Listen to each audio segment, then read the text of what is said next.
Bonsoir.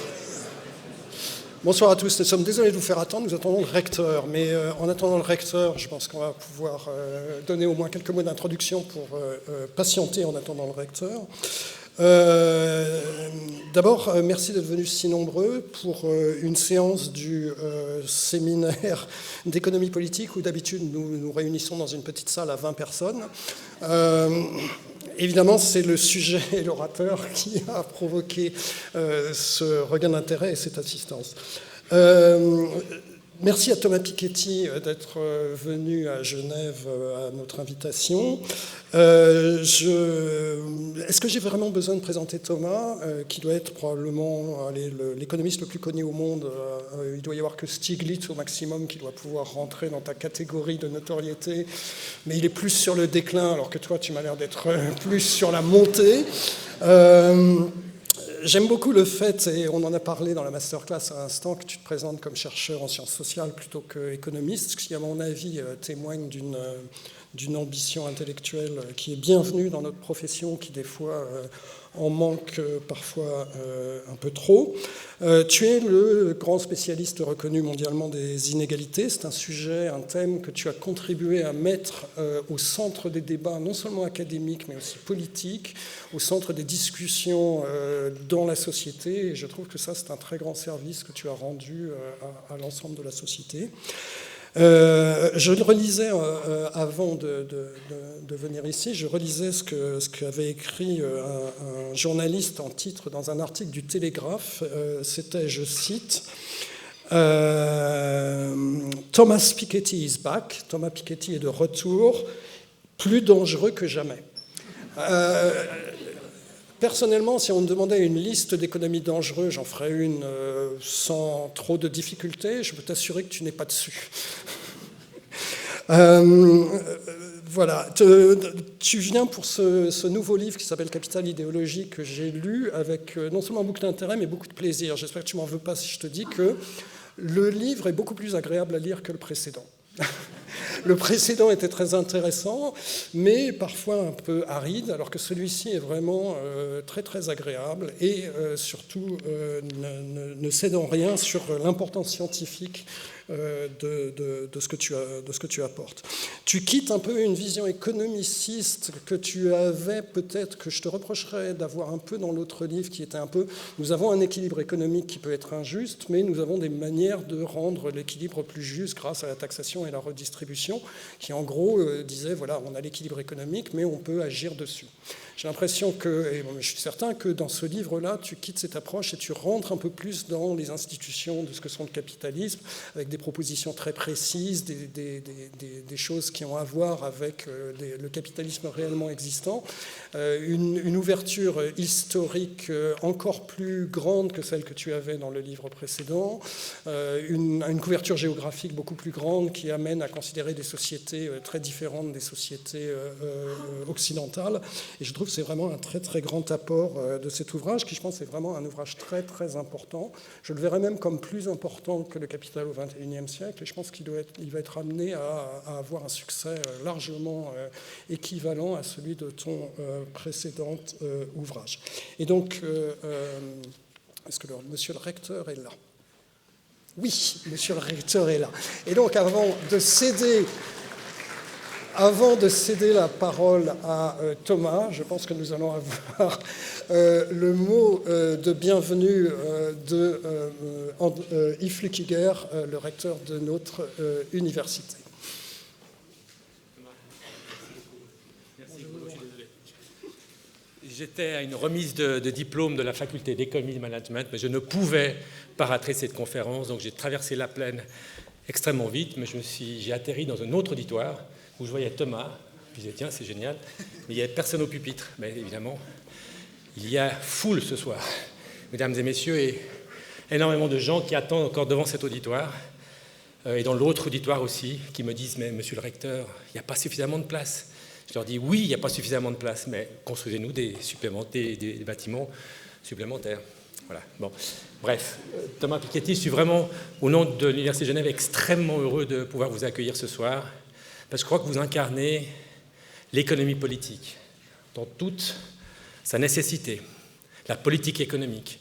C'est peut-être un domaine de l'économie qui avait été un tout petit peu mis de côté à travers l'évolution de disciplines qui devenaient de plus en plus formalisées, mathématisées, ce qui ne me rebute pas, Monsieur Piketty, mais vous avez voulu avoir une autre conception de l'économie, celle qui est précieuse pour la société, celle qui est basée sur des évidences, celle qui est basée sur des faits, pour ensuite effectivement émettre des recommandations, émettre des propositions de politique économique dont nous n'avons plus que jamais besoin. Et c'est à ce titre que je voulais absolument être présent ce soir, M. Piketty, pour vous entendre, même si après, vers 19h, je crois que j'ai un autre événement qui m'attend. Mais en tout cas, pouvoir profiter de ces premiers moments de votre conférence. J'ai lu vos livres, ils sont magnifiques pour un économiste que je suis encore un tout petit peu, c'est vrai que quand on devient président d'université, c'est compliqué de suivre encore ce genre de littérature, mais c'était vraiment des livres qui sont très, très marquants, et je crois que le fait que vous ayez rempli 2 salles de notre université, c'est très rare.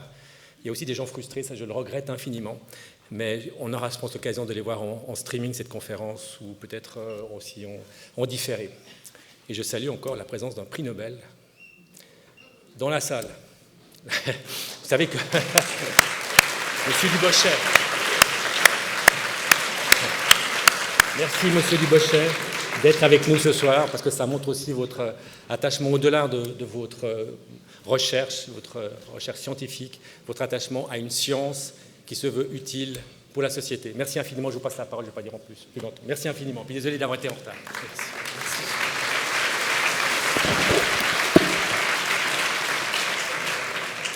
Merci. Merci beaucoup Bruno et Yves, merci pour cette invitation. Moi je suis très, très, très heureux d'être ici à Genève.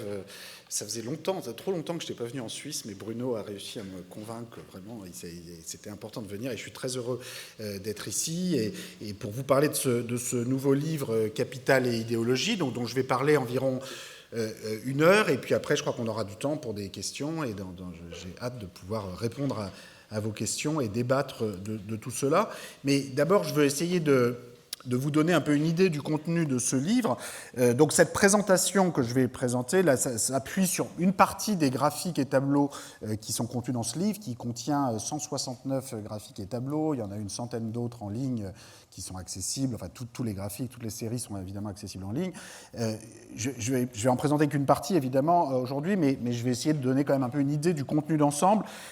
Moi, je suis très heureux, Bruno, de ce que tu disais, que ce livre, je crois, est mieux que Le Capital au XXIe siècle. Le Capital au XXIe siècle est un peu monomaniaque et un peu, oui, économiciste, un peu pénible même par moments, parce que, non, moi je le dis, voilà, d'autant plus je l'ai écrit, mais voilà, on apprend avec 6 ans de recul, j'espère avoir fait des progrès, j'espère que les suivants seront aussi en progrès, et voilà, c'est un processus d'apprentissage, ça met du temps aussi de se dééconomiciser et de sortir d'une espèce de conditionnement qui parfois peut avoir des bons côtés, mais aussi a beaucoup de mauvais côtés, et donc ce livre est plus historique, c'est aussi un livre, disons, j'essaye dans ce livre de proposer une forme d'histoire à la fois économique, sociale, mais aussi politique et intellectuelle des régimes inégalitaires.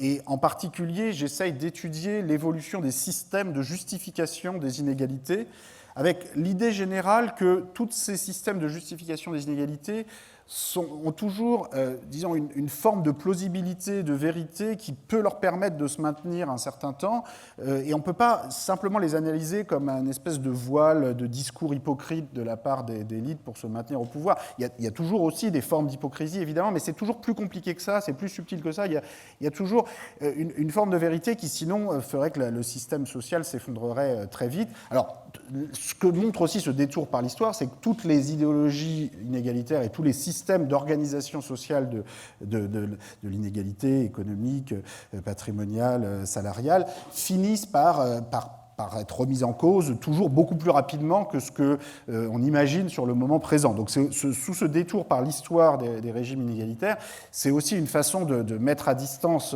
les idéologies du présent, les systèmes économiques du présent, et de renvoyer tous ceux qui disent que rien ne changera jamais et que toute la façon dont est organisée actuellement l'économie est quelque chose de naturel, d'éternel, etc., de les inviter quand même à un peu plus de recul et de regarder ces expériences historiques et d'essayer de voir comment on peut collectivement réfléchir à la suite, sachant que le changement historique c'est toujours le produit de crises plus ou moins imprévisibles, de crises sociales, de crises financières, de crises politiques. Et moi, je suis évidemment totalement incapable de prédire la façon dont que prendront ces crises à l'avenir. Ce qui est certain, c'est qu'il y aura d'autres crises et que dans les moments de crise, il y a toujours plusieurs chemins possibles, il y a des moments de bifurcation avec plusieurs trajectoires qui peuvent être suivies. Et c'est là que ces questions d'idéologie, ces questions d'idées jouent un rôle important. C'est-à-dire que suivant les solutions, les dispositifs institutionnels qui auront été débattus, qui auront fait l'objet ou pas d'appropriation large d'un point de vue social, politique, avant les crises, eh bien, différentes trajectoires peuvent être suivies. Et c'est ce qu'on observe tout au long de l'histoire. Je prendrai l'exemple de la Révolution française, des crises du XXe siècle, la Première Guerre mondiale, la Révolution bolchevique, la Deuxième Guerre mondiale, et il y en aura même dans l'avenir. Donc l'histoire des inégalités, c'est un mélange. Il y a la lutte des classes, la conflictualité joue un rôle, mais c'est aussi l'histoire des idées, des idéologies. Et voilà, la position sociale en tant que telle, aussi importante soit-elle, ne suffit pas à déterminer entièrement une théorie de la propriété idéale, une théorie de l'impôt parfait, une théorie de l'éducation juste. Jamais personne n'aura la vérité absolue sur ces questions. Et c'est en s'appuyant sur ces expériences historiques, ces expériences collectives, qu'on peut dégager des éléments d'évolution pour la suite.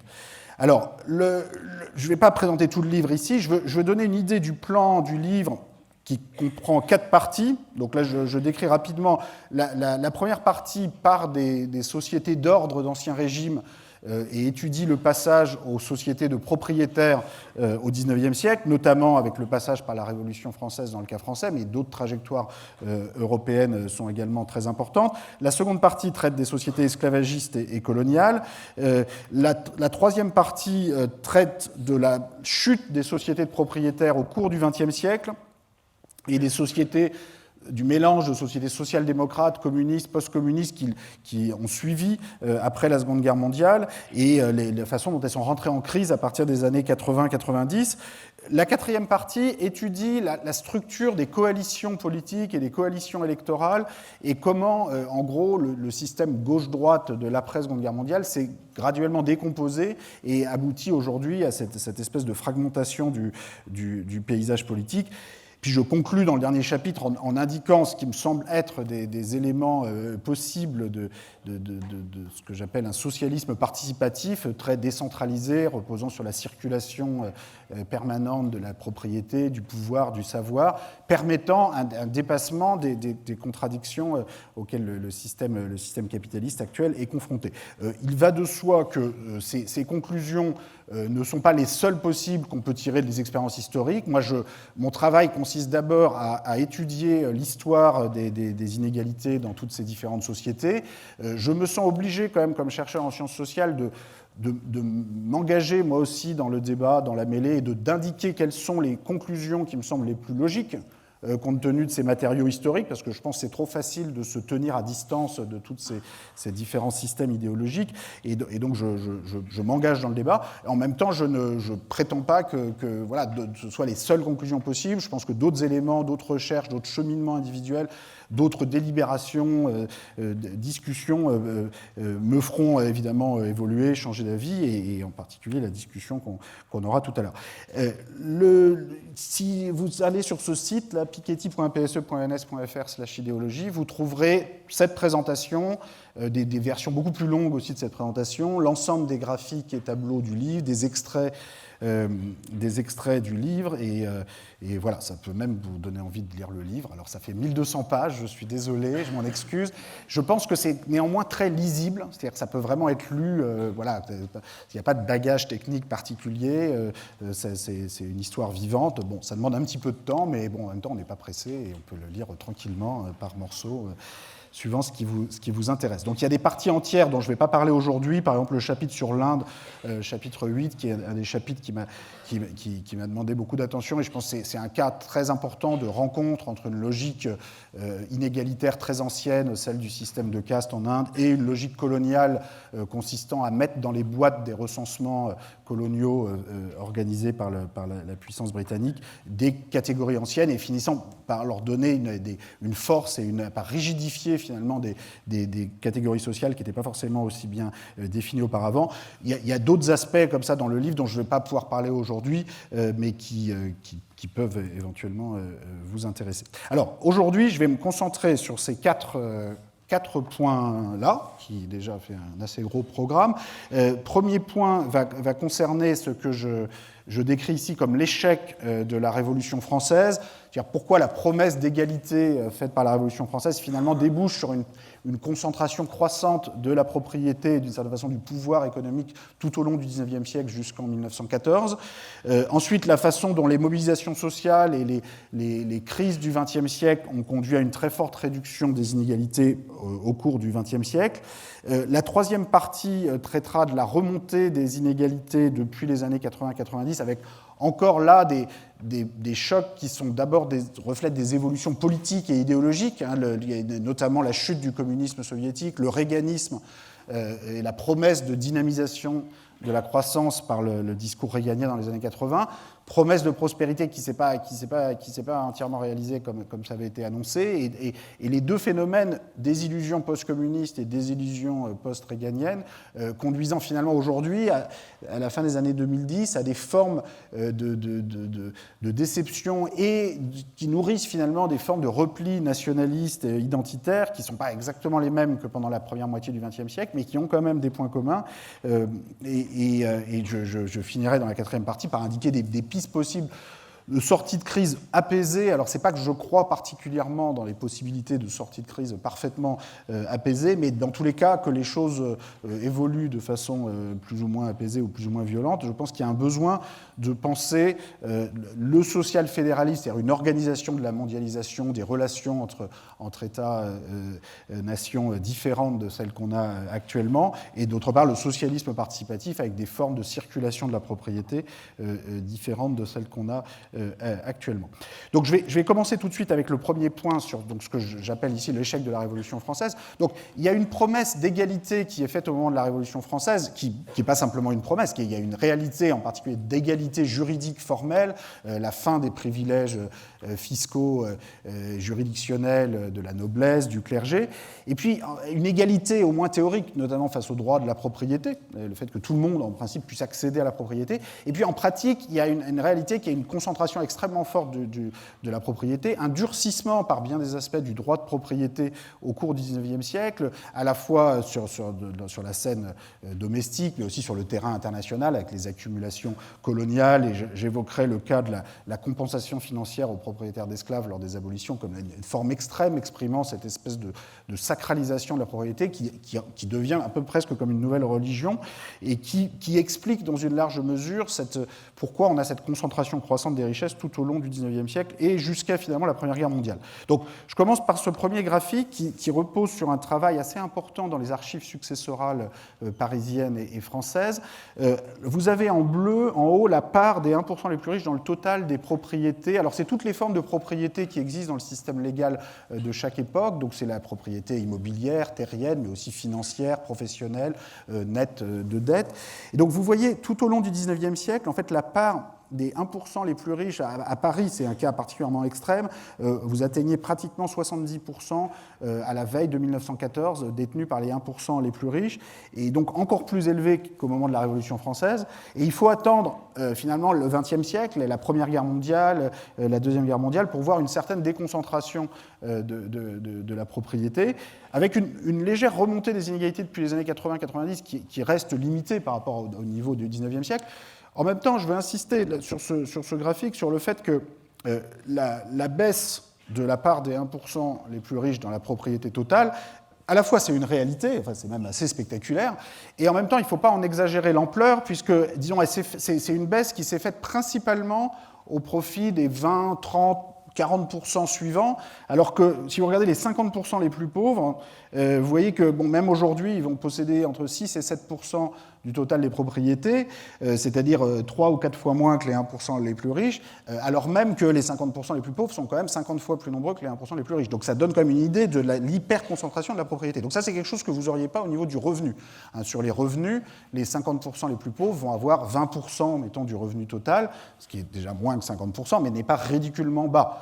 Et donc ça correspond au fait que l'échelle des salaires, l'échelle des pensions de retraite, l'échelle des revenus est moins extrême que l'échelle du capital et des revenus issus du capital, qui est toujours resté malgré tout extrêmement concentré. Donc il faut pas, la diminution des inégalités au cours du XXe siècle, en particulier dans le cadre des sociétés social-démocrates de l'après-Seconde Guerre mondiale, il ne faut pas en exagérer la portée. C'est-à-dire qu'on est resté à un niveau de diffusion de la propriété très limité. Je précise que c'est pas, ce que je décris là, c'est pas un phénomène lié à l'âge. C'est-à-dire, c'est pas que les jeunes sont pauvres et s'apprêtent à devenir riches. En fait, vous avez ce même type de graphique. Si vous regardez, je le montre dans l'annexe en ligne du livre, vous avez les mêmes graphiques si vous regardez la concentration des propriétés parmi les 20-35 ans, ou parmi les 35-50 ans, ou parmi les plus de 65 ans. Vous avez, c'est très légèrement plus faible par tranche d'âge que quand vous regardez toute la population, mais vous avez toujours ce résultat que à l'intérieur de chaque groupe d'âge, que la part des 50% les plus pauvres est 3, 4, 5 fois plus faible que la part des 1% les plus riches, y compris aujourd'hui. Donc, par rapport au 19e siècle, la part des 50% les plus pauvres, elle est aujourd'hui entre 6 et 7%. C'était 2% au 19e siècle. C'est un progrès, incontestablement. Mais bon, voilà, pour 50% de la population, ça reste quand même limité. Donc ça, c'est quand même un point qu'il faut avoir en tête. Et si on pense à des évolutions pour la suite, est-ce que c'est vraiment le seul horizon possible d'avoir la moitié de la population, ou parfois les 2 tiers de la population qui ne possède presque rien? Bon, on peut imaginer des formes différentes de circulation de la propriété. J'en reviendrai là-dessus à la fin. Mais pour l'instant, je voudrais me concentrer sur la période du 19e siècle et pourquoi, finalement, vous avez cette concentration croissante de la propriété au 19e siècle et pourquoi la fin des privilèges fiscaux, de la noblesse, du clergé ne permettent pas de diffusion de la propriété. La première explication, c'est simplement qu'on n'essaye pas vraiment. C'est-à-dire qu'au moment de la Révolution française, quand les biens ecclésiastiques sont nationalisés, ce n'est pas pour les redistribuer aux paysans sans terre, on les met aux enchères. Et ceux qui les acquièrent sont ceux qui ont les moyens pour aller aux enchères, donc ça va être les personnes qui ont déjà de la propriété, nobles ou bourgeois.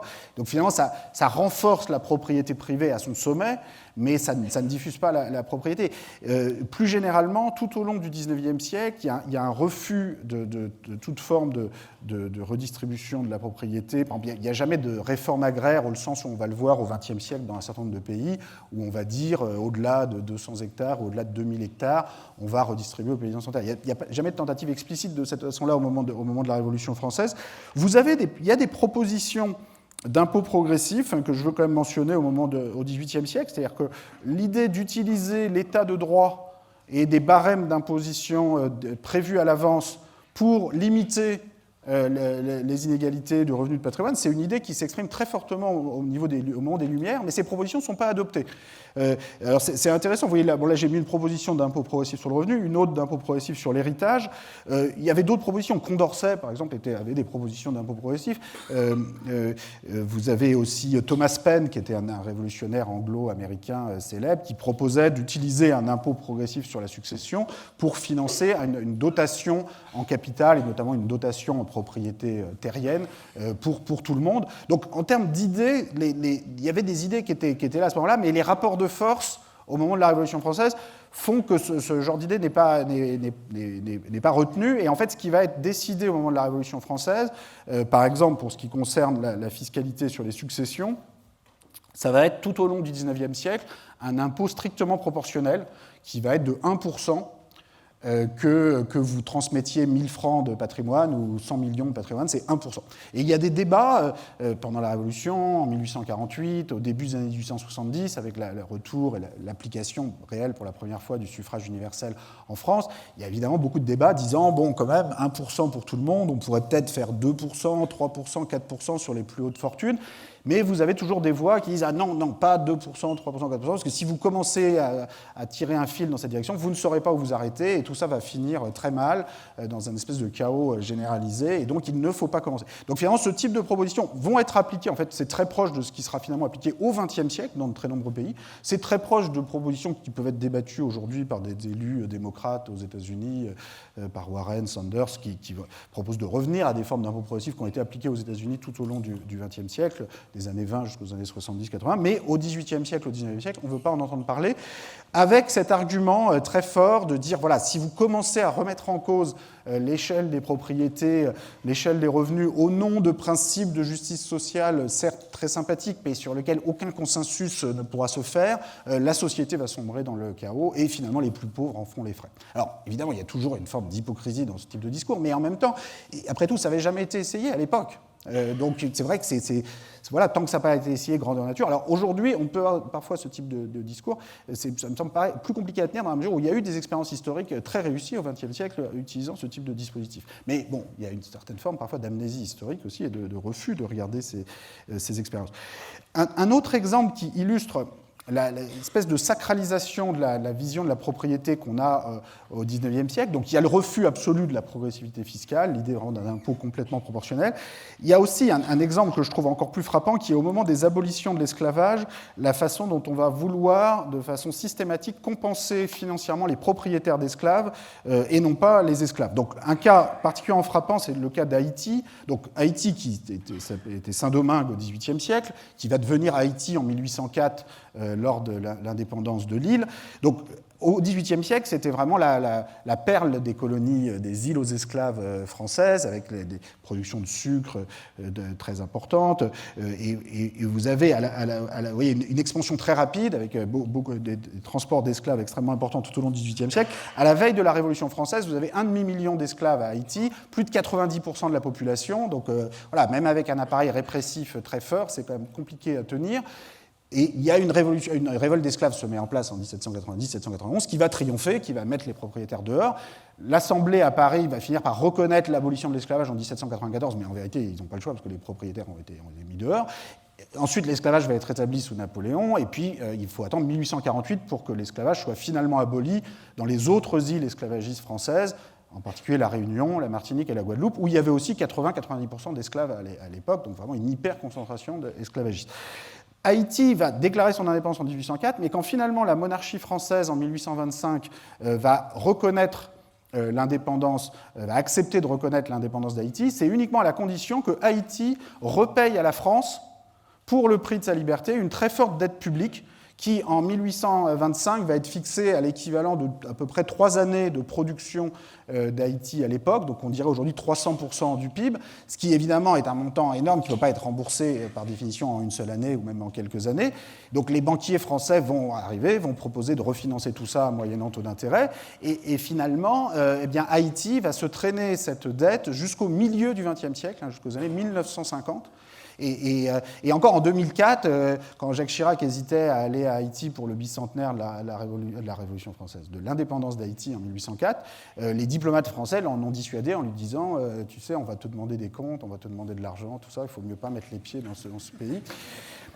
Donc voilà, c'est une histoire qui nous poursuit, qui est une histoire, c'est une histoire étonnante, parce que quand même, c'est vrai que demander comme ça à un pays de payer pour compenser les propriétaires d'esclaves, pour avoir voulu être libre, mais à l'époque, ça se passe comme ça dans chacune des abolitions. C'est-à-dire, si on regarde de façon générale l'évolution du système esclavagiste atlantique au XVIIIe, au XIXe siècle, donc vous avez d'abord les abolitions dans les îles françaises et britanniques.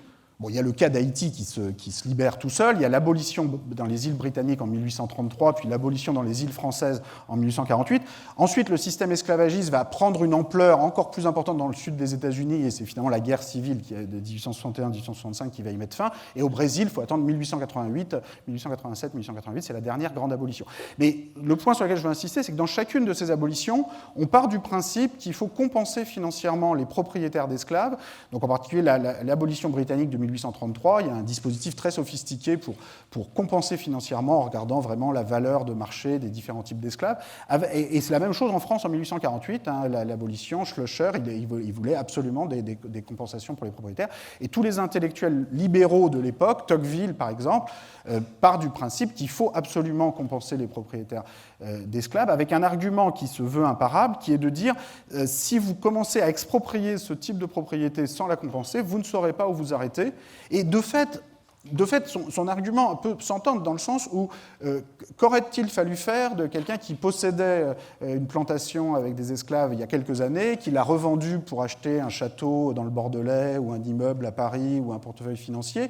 Est-ce que lui, on le laisse tranquille, on ne lui demande rien alors qu'il s'est enrichi par l'esclavage? Donc il aurait sans doute fallu, si on réfléchissait aujourd'hui à ce qu'aurait été une abolition juste, sans doute, il aurait fallu compenser les esclaves et non pas les propriétaires d'esclaves, déjà, ce que proposait d'ailleurs Condorcet, proposait une pension pour les vieux esclaves, l'accès à la propriété de la terre pour pouvoir vivre de son travail pour les plus jeunes.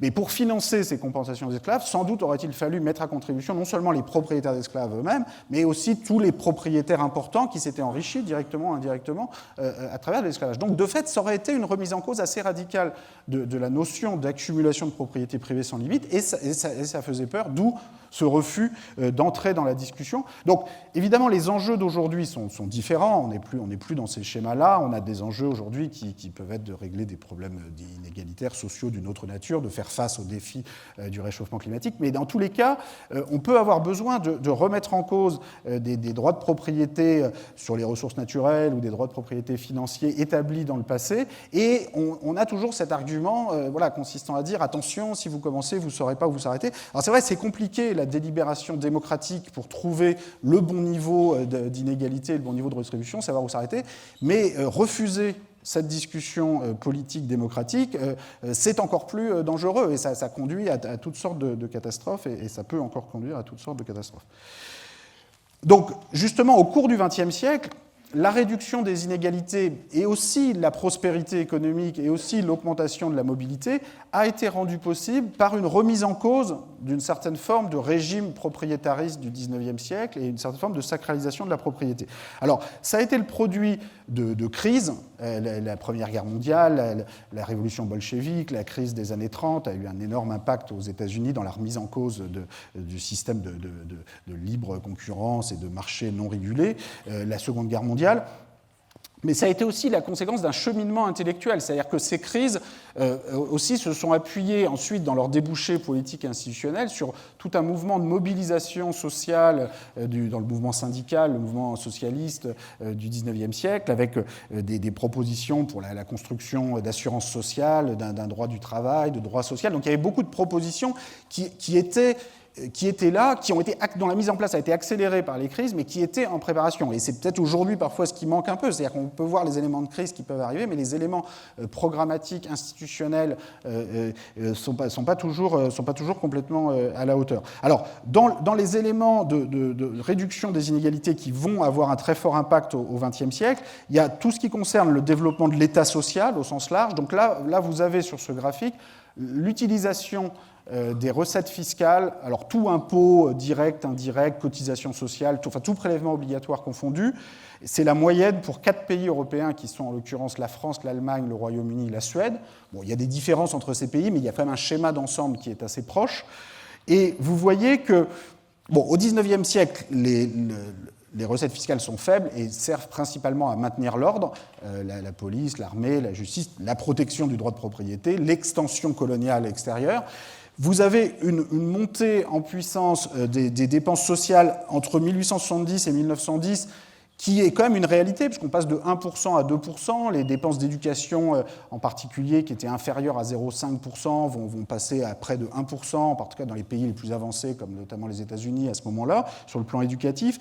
Mais ça reste quand même assez faible, et surtout par rapport à ce qui va se passer ensuite. C'est-à-dire que c'est vraiment après la Première Guerre mondiale et après les années 20, les années 30, qu'on va avoir un développement de l'État social, et notamment un développement de la dépense éducative, donc l'investissement éducatif à long terme, et la force essentiel permettant à la fois l'émancipation individuelle de façon générale, mais aussi la réduction des inégalités par la circulation, la diffusion des savoirs, et également la prospérité économique. Et là, c'est une transformation considérable, puisqu'au XIXe siècle, vous avez la plupart du temps moins de 0,5% du revenu national investi dans l'éducation.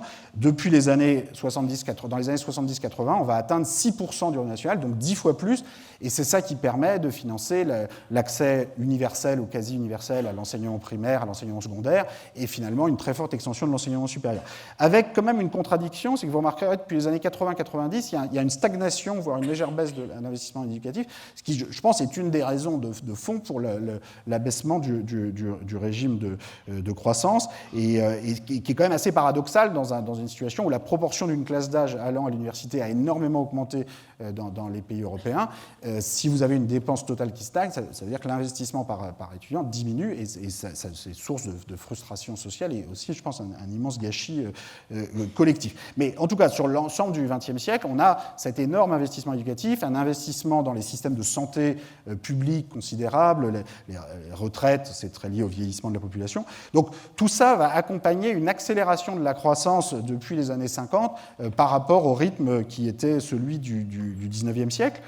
Ça, c'est l'évolution du niveau moyen de prélèvement. En parallèle, vous avez, à partir du début du XXe siècle, et notamment après la Première Guerre mondiale, une augmentation de la progressivité du prélèvement.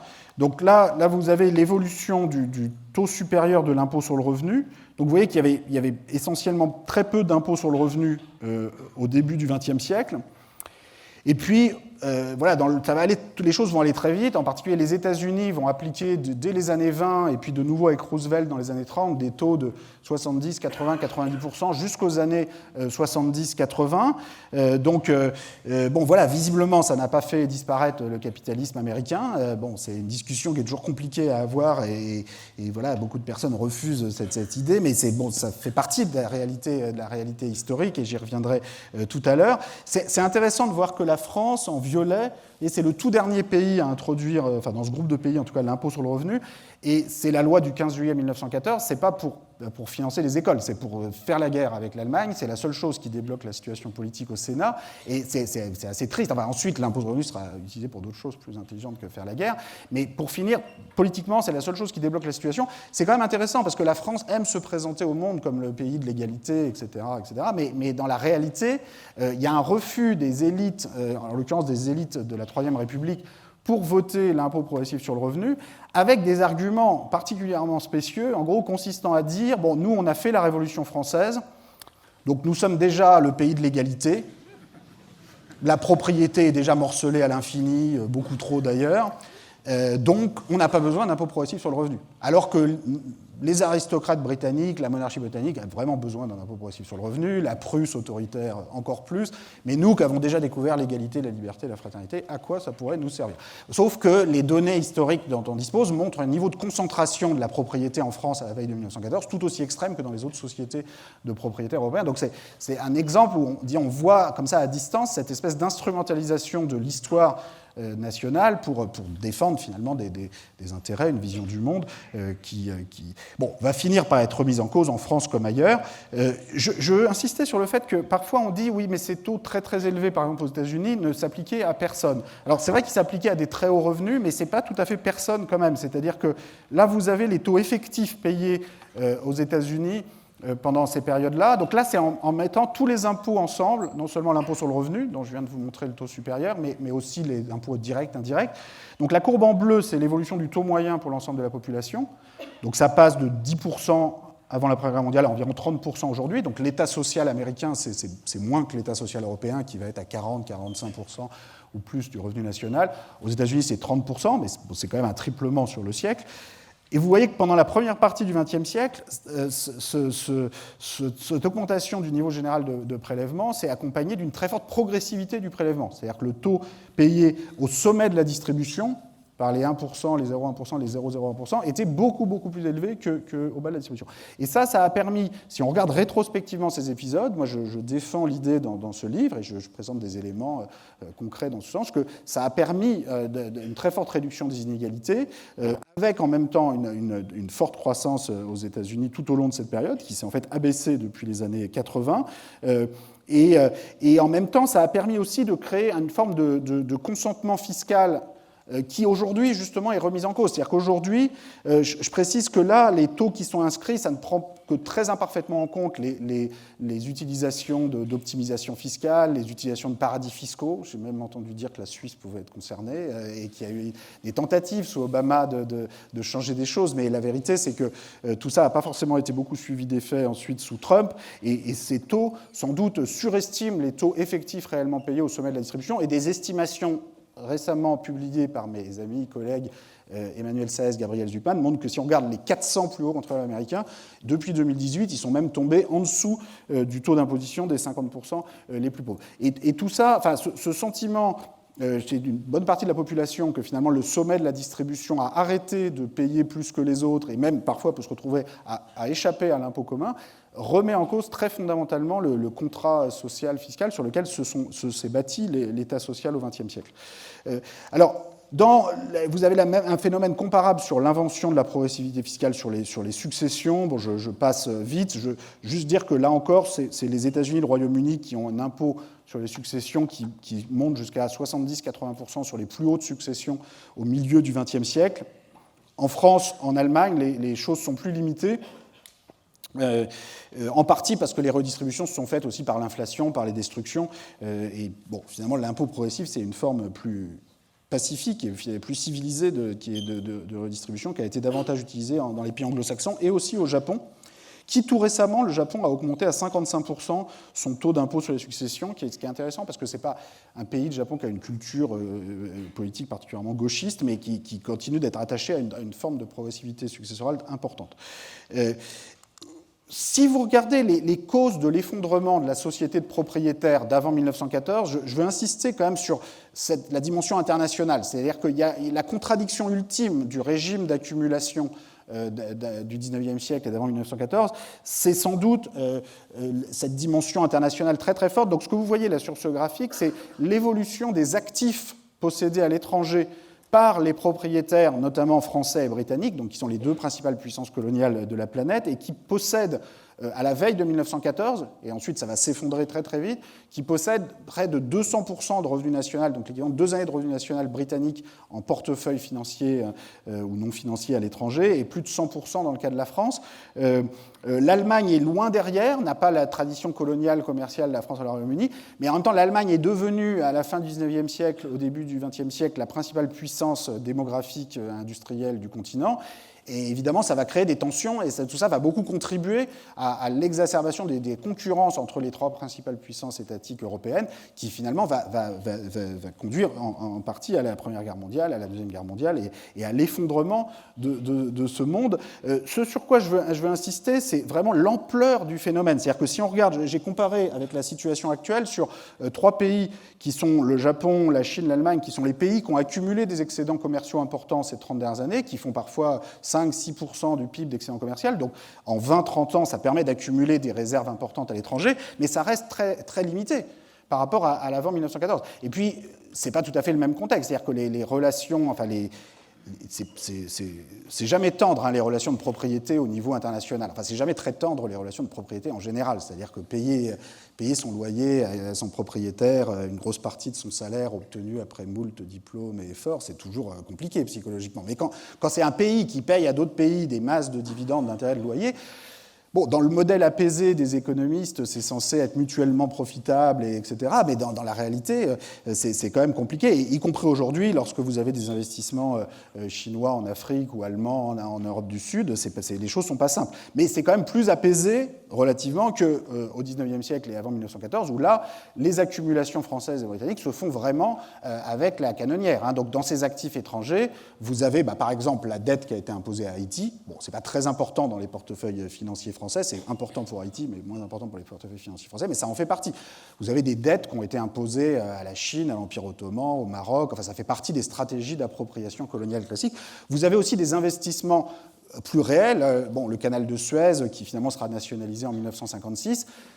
Entre-temps, les actionnaires français et britanniques, depuis les années 1860, touchent des dividendes sur un actif qui a été quand même finalement creusé par des ouvriers égyptiens qui ont été payés ce qu'ils ont été payés. Et finalement, il y a des dividendes à la sortie jusqu'aux années 1950. Donc, vous avez beaucoup d'autres actifs. Vous avez du caoutchouc en Indochine, des chemins de fer en Argentine. Enfin, vous avez une ampleur de possession dans le reste du monde dont on ne voit pas bien comment ça aurait pu continuer à ce rythme très longtemps. C'est ça le message un peu là, c'est-à-dire Première Guerre mondiale ou pas Première Guerre mondiale, la Première Guerre mondiale étant elle-même en partie la conséquence des très fortes tensions suscitées par cette réalité, à la fois des tensions à l'intérieur des pays et entre pays, mais en tout état de cause, on ne voit pas très bien comment ça aurait pu continuer très, très longtemps, dans le sens où, si vous regardez la situation du Royaume-Uni et de la France entre 1880 et 1914, les revenus produits par ces accumulations à l'étranger, ces détentions, ces appropriations à l'étranger, ce ne sont pas toujours des accumulations, rapportent des revenus qui atteignent 10% de revenus nationaux supplémentaires pour le Royaume-Uni, 5% pour la France, et qui permettent à ces deux pays d'avoir en moyenne des déficits commerciaux de 2-3% du PIB permanents de 1880 à 1914, mais en même temps, ces déficits sont financés par les revenus arrivant du reste du monde et permettent de continuer d'accumuler. Donc c'est vraiment la situation où vous payez un loyer à votre propriétaire qui utilise le loyer pour racheter le reste de l'immeuble, et donc ce processus peut continuer comme ça longtemps avec une ampleur qui finalement aboutit sur l'effondrement de ce système. Il va y avoir les indépendances, diverses expropriations, les obligations russes vont disparaître après la révolution bolchevique.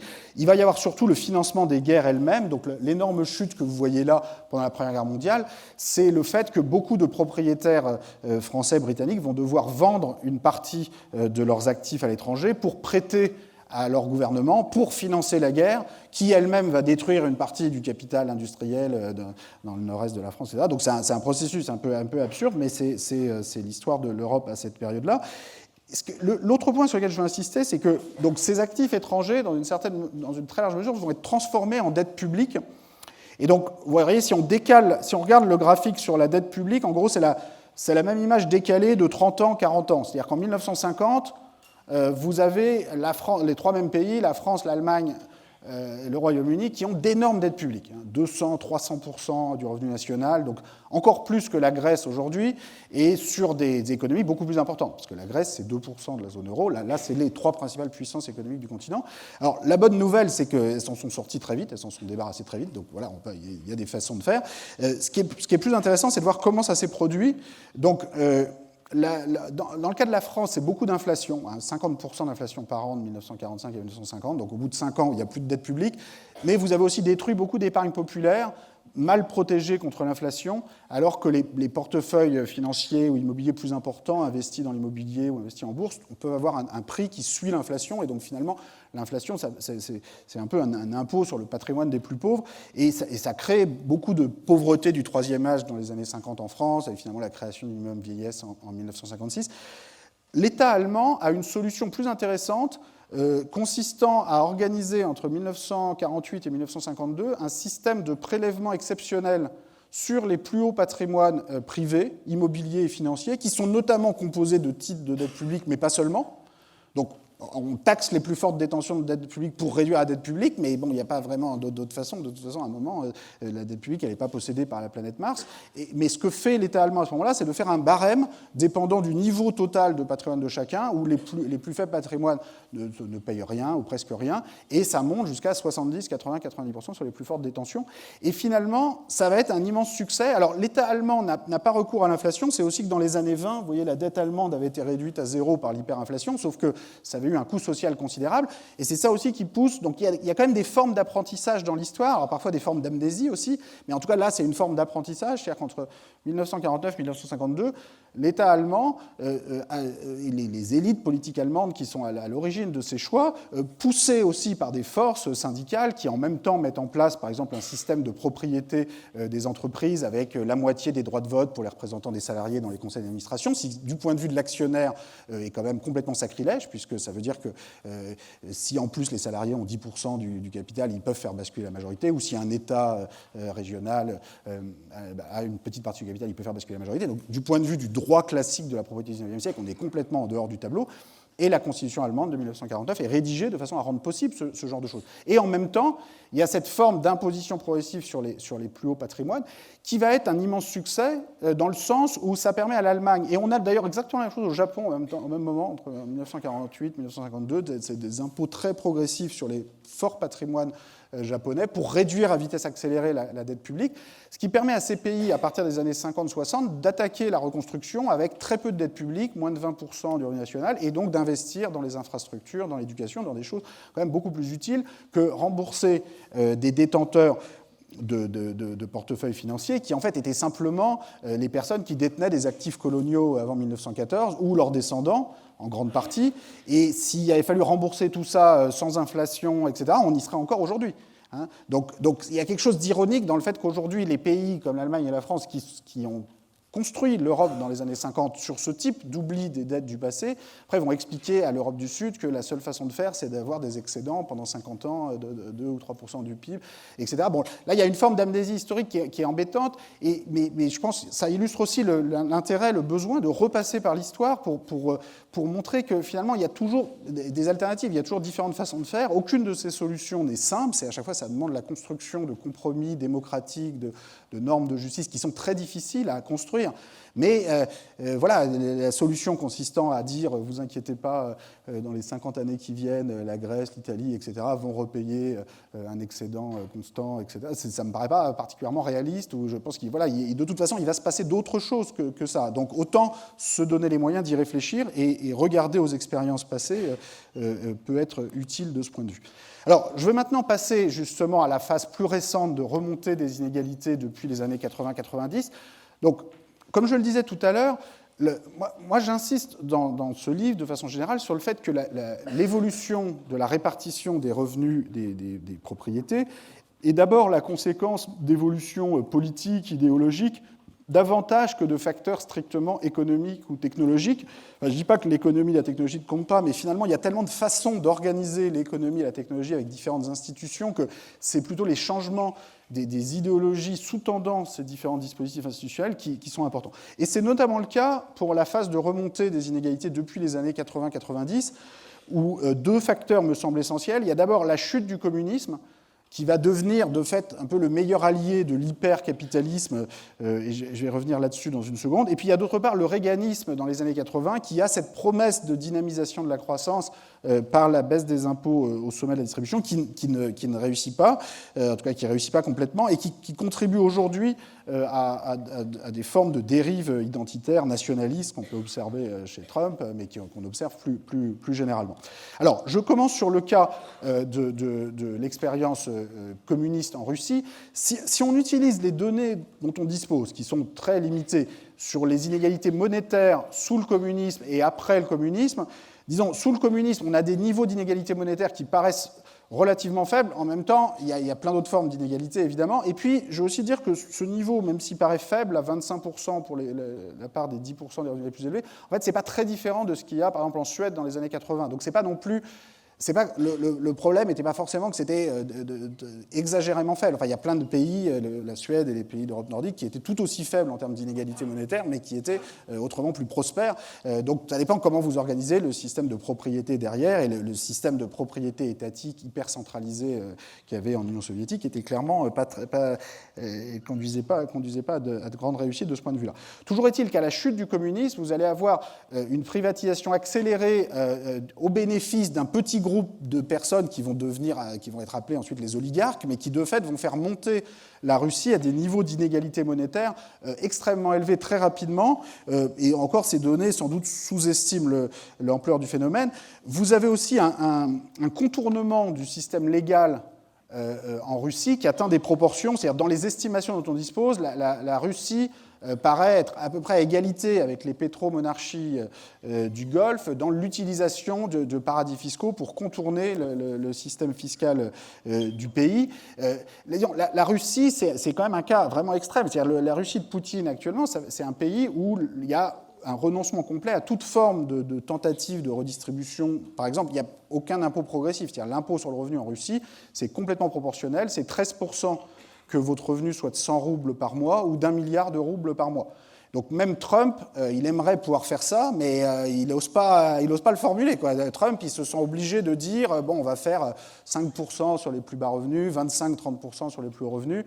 Puis les démocrates vont dire éventuellement on va revenir à 70% sur les plus hauts revenus, mais les deux vont être dans un schéma d'impôt progressif. Et donc le fait que la Russie comme ça, soit 13% pour tout le monde, la Russie, c'est aussi un pays, d'ailleurs comme la Chine, communistes, enfin supposément communistes, ce sont deux pays, la Russie et la Chine, qui n'ont aucun impôt sur les successions.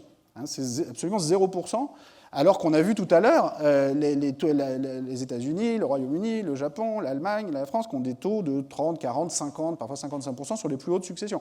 En Chine, en Russie, c'est 0%. Donc vous commencez par privatiser une grande partie des ressources naturelles, des entreprises de pays au profit de personnes qui voilà, souvent sont proches du pouvoir, obtiennent une grande partie de ce qui est privatisé à bas prix, et ensuite peuvent transmettre tout ça sans aucun impôt sur les successions. C'est quand même assez étonnant pour des pays qui se disaient communistes il y a peu de temps.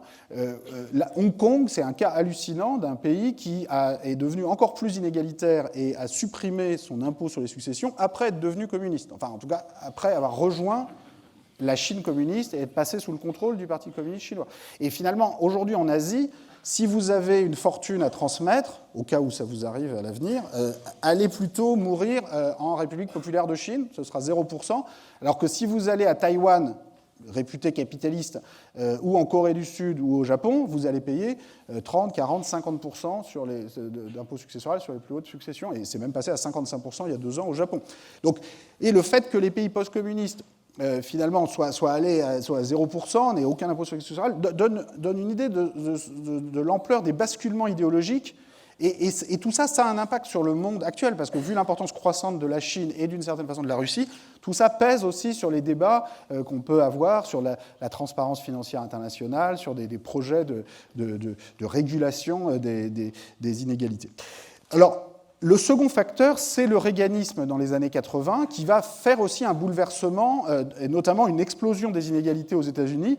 Donc là, vous voyez, là, c'est sur la répartition des revenus, hein, cette fois-ci, ce n'est pas sur le patrimoine. Donc normalement, sur la répartition des revenus, je disais tout à l'heure, en France actuellement, les 50% des revenus les plus faibles vont avoir 20% du revenu total, alors que les 1% les plus élevés vont avoir, mettons, 10%, donc ils sont plus riches, évidemment, puisqu'ils sont 50 fois moins nombreux, mais en part dans le revenu total, ils vont pas... C'était un peu comme aux États-Unis dans les années 70, ils vont quand même pas avoir plus à eux tout seuls que les 50% les plus faibles. Eh bien, c'est ce qui est arrivé aux États-Unis en termes de répartition des revenus, puisque maintenant, on a, en gros, les 1% les plus riches sont passés à peu près 20% ou environ, et les 50% les plus pauvres se sont effondrés dans leur part du revenu total en direction de 10%. Alors, cet effondrement des bas revenus aux États-Unis, si tout ça était survenu avec une croissance extrêmement forte, à la limite, vous pouvez avoir une part plus faible d'un gâteau qui a énormément progressé, ça pourrait être plus ou moins acceptable. Et c'était d'ailleurs la promesse réganienne dans les années 80, c'était de dire, écoutez, on a été trop loin aux États-Unis dans la réduction des inégalités. En particulier, Roosevelt et son New Deal, avec tous ces impôts progressifs sur les hauts revenus et les hautes successions, ont ramolli les entrepreneurs anglo-saxons, nous ont ramolli dans notre lutte contre le communisme. On est presque devenus communistes nous-mêmes. On va bazarder tout ça. Les inégalités vont peut-être augmenter, il y aura peut-être plus de milliardaires, plus d'entrepreneurs qui font fortune, mais à la fin des fins, ça va tellement dynamiser la croissance, on va avoir tellement d'innovations, de brevets dans tous les sens, que voilà, l'économie va se croître comme jamais, les revenus, les salaires vont se mettre à croître à un rythme comme vous n'avez jamais vu, et donc finalement, c'est pas si grave. Alors le problème, c'est qu'en fait, la croissance, elle a été divisée par 2, c'est-à-dire que si vous regardez... Donc là, c'est la courbe en vert. C'est les comptes nationaux officiels américains. Il n'y a pas de dispute sur ces chiffres. Simplement, je les mets en forme par période historique longue pour pouvoir faire des comparaisons qui ont un sens. Parce que des fois, quand les gens font les comparaisons de taux de croissance Europe-États-Unis, par exemple, déjà, ils vont oublier qu'il y a de la croissance de la population aux États-Unis. Donc là, c'est le revenu national par habitant, ce qui a un peu plus de sens. Et puis surtout, si vous comparez juste des périodes de 2-3 ans les unes aux autres, évidemment, vous pouvez obtenir n'importe quelle conclusion parce que ça dépend beaucoup de la conjoncture. Là, je compare des périodes assez longues, 40 ans 1870-1910, 40 ans 1910-1950, 40 ans 1950-1990, 30 ans 90-2020. Ce serait pareil si je mettais 1950-80 et 80-2020, si vous préférez. À peu près, enfin, quasiment identique. Ce que vous voyez, c'est qu'entre 1950 et 1990, vous étiez à 2,2% par an de croissance, de rythme de croissance du revenu national par habitant, et c'est passé à 1,1% entre 1990 et 2020. Alors, alors, il se trouve que le taux supérieur appliqué aux revenus les plus élevés était de plus de 70% et était divisé par 2 aussi et passé à 35%. Alors, je ne dis pas du tout que c'est la division par 2 du taux supérieur qui a divisé par 2 le taux de croissance. Je pense que la vraie raison pour l'abaissement du taux de croissance, c'est plus la stagnation de l'investissement éducatif dont j'en ai parlé tout à l'heure. L'augmentation des inégalités n'a pas forcément aidé non plus pour d'autres raisons, mais je pense que principalement, c'est la stagnation de l'investissement éducatif. Mais au moins, ce que ça montre, disons, c'est que d'abord, des taux très élevés d'impôts sur les plus hauts revenus n'empêchent pas la croissance. On voit que de 1950 à 1990, c'était plus de 70% pendant 40 ans, ça n'a pas empêché la croissance, et qu'à l'inverse, le fait de diviser par 2 le taux supérieur n'est clairement pas une condition suffisante pour dynamiser la croissance. Ou alors, il faudrait trouver des raisons pour lesquelles la croissance aux États-Unis s'apprêtait à être divisée par 4, et elle n'a été que divisée par 2 grâce à la dynamisation des entrepreneurs. Bon, c'est possible, hein, moi je veux dire, mais simplement j'invite tous ceux qui veulent tenir cette thèse à quand même bien vérifier, bien boulonner tout dans tous les sens pour... Voilà, il faut la défendre quand même, il ne faut pas juste dire... Parce que par exemple, les arguments consistant à dire, regardez, il y a plein de brevets partout. Oui, c'est vrai, les gens brevettent tout et n'importe quoi, y compris des choses qu'ils n'ont pas découvert eux-mêmes. Mais à la fin des fins... Si vous avez plein de brevets, y compris des connaissances scientifiques voilà, qui ont été produites par des chercheurs, qui ont pas mis leur carnet de chèques en bas de chacune de leurs publications, et vous retrouvez ça dans des brevets privés. Bon. Mais si les brevets, à la fin, ne génèrent pas plus de croissance de la productivité, des salaires, des revenus, bon, finalement, d'un strict point de vue économique, ça ne sert à rien. Donc, à la fin des fins, c'est quand même très difficile, après cette division par 2 de la croissance, de continuer de dire la promesse réganienne a fonctionné.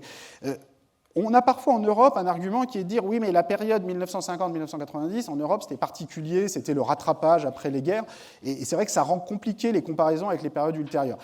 Pour les États-Unis, cet argument est quand même beaucoup moins convaincant, parce que pour les États-Unis, la période 1950-1990, en fait, n'avait rien d'exceptionnel par rapport à la période 1910, 1950, 1870, 1910. Donc c'est vraiment la période récente qui est pour le coup exceptionnelle et qui quand même rend très difficile à tenir la promesse réganienne. Alors, je pense que c'est d'ailleurs pour ça qu'aujourd'hui, aux États-Unis, vous avez une transformation du champ politique, c'est-à-dire que vous avez à la fois des partis démocrates qui veut revenir à plus de redistribution, plus de réduction des inégalités. Vous avez, et à l'inverse, vous avez un parti républicain qui ne peut plus simplement miser sur la prospérité par le libéralisme économique. Et donc, parce que voilà, une partie importante de la population américaine n'a pas vu les augmentations de salaires, de revenus promises par Reagan et s'est mise à douter fortement sur la mondialisation.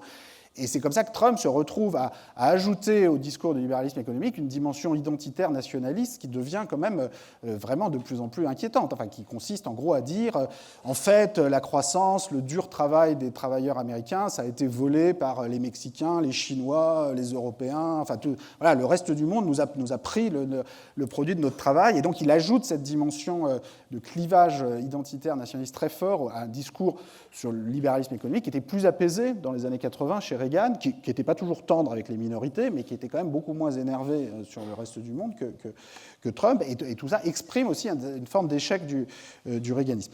Alors, tout ça a aussi conduit à une transformation des affiliations politiques, enfin en tout cas accompagné d'une transformation des affiliations politiques assez considérable.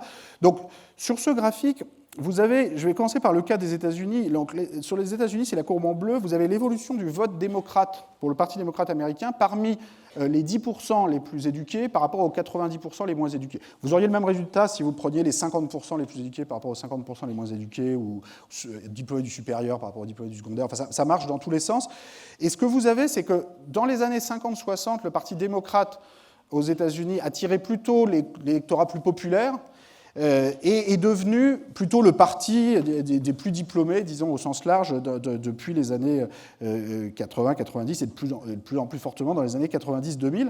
Alors c'est intéressant, c'est aux États-Unis, souvent, pour expliquer cette évolution, qui à ma connaissance, n'a jamais été montré comme ça sur une période aussi longue et surtout en comparaison avec les autres pays, mais c'est quand même quelque chose dont on est à peu près au courant dans l'ensemble de ces pays. Mais alors aux États-Unis, lorsqu'on regarde, on essaie d'expliquer ce départ des classes populaires du Parti démocrate vers le Parti républicain, et aussi beaucoup vers l'abstention, souvent on donne une explication aux États-Unis qui est basée sur ce qui s'est passé au moment des années 60 sur le mouvement sur les droits civiques, avec en gros l'idée, c'est de dire à partir du moment où le Parti démocrate a pris le parti des minorités, et en particulier de la minorité africaine-américaine, alors il y a toute une partie de l'électorat populaire blanc qui a quitté petit à petit le Parti démocrate, et ils ont commencé à voter pour Nixon en 72, pour Reagan en 80, puis pour Trump aujourd'hui, et finalement c'est tout cet électorat populaire un peu xénophobe, pour résumer, qui est parti, et enfin, c'est un discours en gros qui consiste aussi pour une partie des élites du Parti démocrate à dire, bon voilà, nous on a fait notre travail, on fait des politiques qui sont très bien, qui redistribuent, etc., mais c'est pas nous qui avons abandonné les classes populaires, c'est elles qui nous ont abandonnés, et elles sont devenues tellement racistes par rapport aux minorités qu'en gros on peut pas y faire grand-chose. Enfin, je caricature caricature un petit peu, mais c'est quand même un argument qui a une force dans le discours américain qui est important.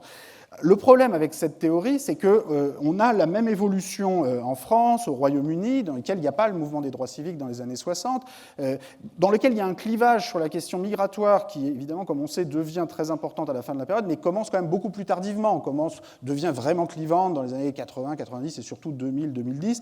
Et puis quand on compare avec d'autres pays, on a en fait des évolutions assez proches. Alors là, on a l'Allemagne, la Suède, la Norvège. Alors, des évolutions la Suède, la Norvège, au départ, partent avec un socle très populaire dans le Parti social-démocrate, qui est vraiment un parti ouvrier. Donc c'est pour ça qu'on est plus négatif, quoi. C'est-à-dire que c'est vraiment les moins diplômés votent beaucoup, beaucoup plus fortement au début de la période pour le Parti démocrate que les plus diplômés. Mais finalement, on a la même évolution d'ensemble, et à la fin de la période, on a également les plus diplômés qui finalement s'y retrouvent davantage. On a des évolutions similaires sur l'Italie, sur la Suisse, sur la Hollande, sur le Canada, sur la Nouvelle-Zélande. Donc c'est un phénomène très général qu'on essaye. Alors moi, ça c'est vraiment dans la 4e partie du livre. Je prétends pas avoir l'explication unique ou parfaite pour ces évolutions. Mais en comparant les différents pays entre eux, disons, ça permet en tout cas de retirer certaines explications. Donc en particulier, l'explication aux États-Unis sur les droits civiques me paraît assez peu convaincante quand on compare l'ensemble de ces pays. Je pense qu'il y a plutôt un phénomène. D'abord, si cet électorat populaire a quitté ces coalitions politiques, quelque part, ça doit être quand même que ces coalitions politiques n'ont pas proposé de programmes de redistribution comme ce qu'elles avaient en application dans les années 50, 60, 70, qui a suffisamment permis de souder cette coalition. Donc il y a tout ce qui concerne la dérégulation financière dans les années 80-90, qui a finalement miné la progressivité fiscale, auquel parfois ont participé ces partis, même s'ils n'étaient pas toujours à l'initiative, mais parfois, par exemple, les traités sur la libre circulation des capitaux en Europe, sans aucune régulation collective en termes de fiscalité, de régulation publique, c'est parfois les partis socialistes ou sociodémocrates ou travaillistes qui les ont développés, et tout ça a participé, je pense, à ce sentiment d'abandon. Il y a aussi, sur la question éducative proprement dit, je pense, une très grande hypocrisie à partir du moment où on rentre dans le monde de l'enseignement supérieur avec d'énormes inégalités éducatives que j'évoquerai tout à l'heure et qui, je pense, explique en partie pourquoi une partie croissante des électorats populaires ont eu l'impression que les partis qui portaient un programme de redistribution après la Seconde Guerre mondiale, finalement, progressivement et à la fin de la période, donnent l'impression parfois de plus se soucier des gagnants du système éducatif et de leurs propres enfants que des classes populaires. Alors, dans le contexte européen, ce sentiment d'abandon, disons, face à la mondialisation, se traduit notamment dans une très forte hostilité à l'Union européenne dans les catégories d'électeurs populaires. Donc là, je vous montre par décile de revenus, de diplômes, de patrimoine, le vote en faveur du Remain au référendum de Brexit de 2016. Et donc c'est très frappant de voir que vous avez seulement les 30% des niveaux de revenus, de diplômes, de patrimoine les plus élevés qui votent pour rester dans l'Union européenne. Les 10% les plus élevés votent avec enthousiasme pour rester dans l'Union européenne, mais comme les 60% du bas votent contre, finalement, vous avez une victoire du Brexit à 52%, et comme on sait aujourd'hui, les Britanniques ne savent pas forcément très bien comment concrétiser ce Brexit, mais en tout cas, vous avez un clivage social sur cette question européenne qui est extrêmement fort. Alors, on pourrait dire, et souvent en France, on aime bien se dire, bon, ça, c'est les Britanniques qui sont vraiment très spéciaux avec l'Europe, sauf que, si vous regardez les référendums français de 92 et 2005, vous avez exactement le même clivage social. Et c'est quand même très, très frappant. Vous prenez le référendum de 92, là, vous aviez, donc c'est les courbes en vert, violet, orange, vous aviez les 30-40% du haut qui ont voté, donc c'était le traité de Maastricht en 92 qui a créé l'euro, et en même temps le traité sur la libre circulation des capitaux, etc. Vous aviez les 40% du haut qui ont voté pour, les 60%, 50% du bas ont voté contre, mais seulement légèrement contre, alors que les 30-40% du haut ont voté fortement pour. Donc finalement, le oui l'a emporté de justesse à 51%. C'était quand même très serré, le référendum sur la création de l'euro. En 2005, ça c'est le vote sur le traité constitutionnel européen, qui sacralisait un peu les règles d'unanimité sur les questions fiscales, qui, en tout cas, ne répondait pas aux demandes d'Europe sociale qui pouvaient être formulées ici ou là. Là, vous avez uniquement les 20%, 30%, plutôt 20% de déciles les plus élevés qui votent pour. et les 70-80% les plus bas qui votent contre. Donc là, forcément, ça ne peut pas marcher. Donc là, vous avez 55% pour le non.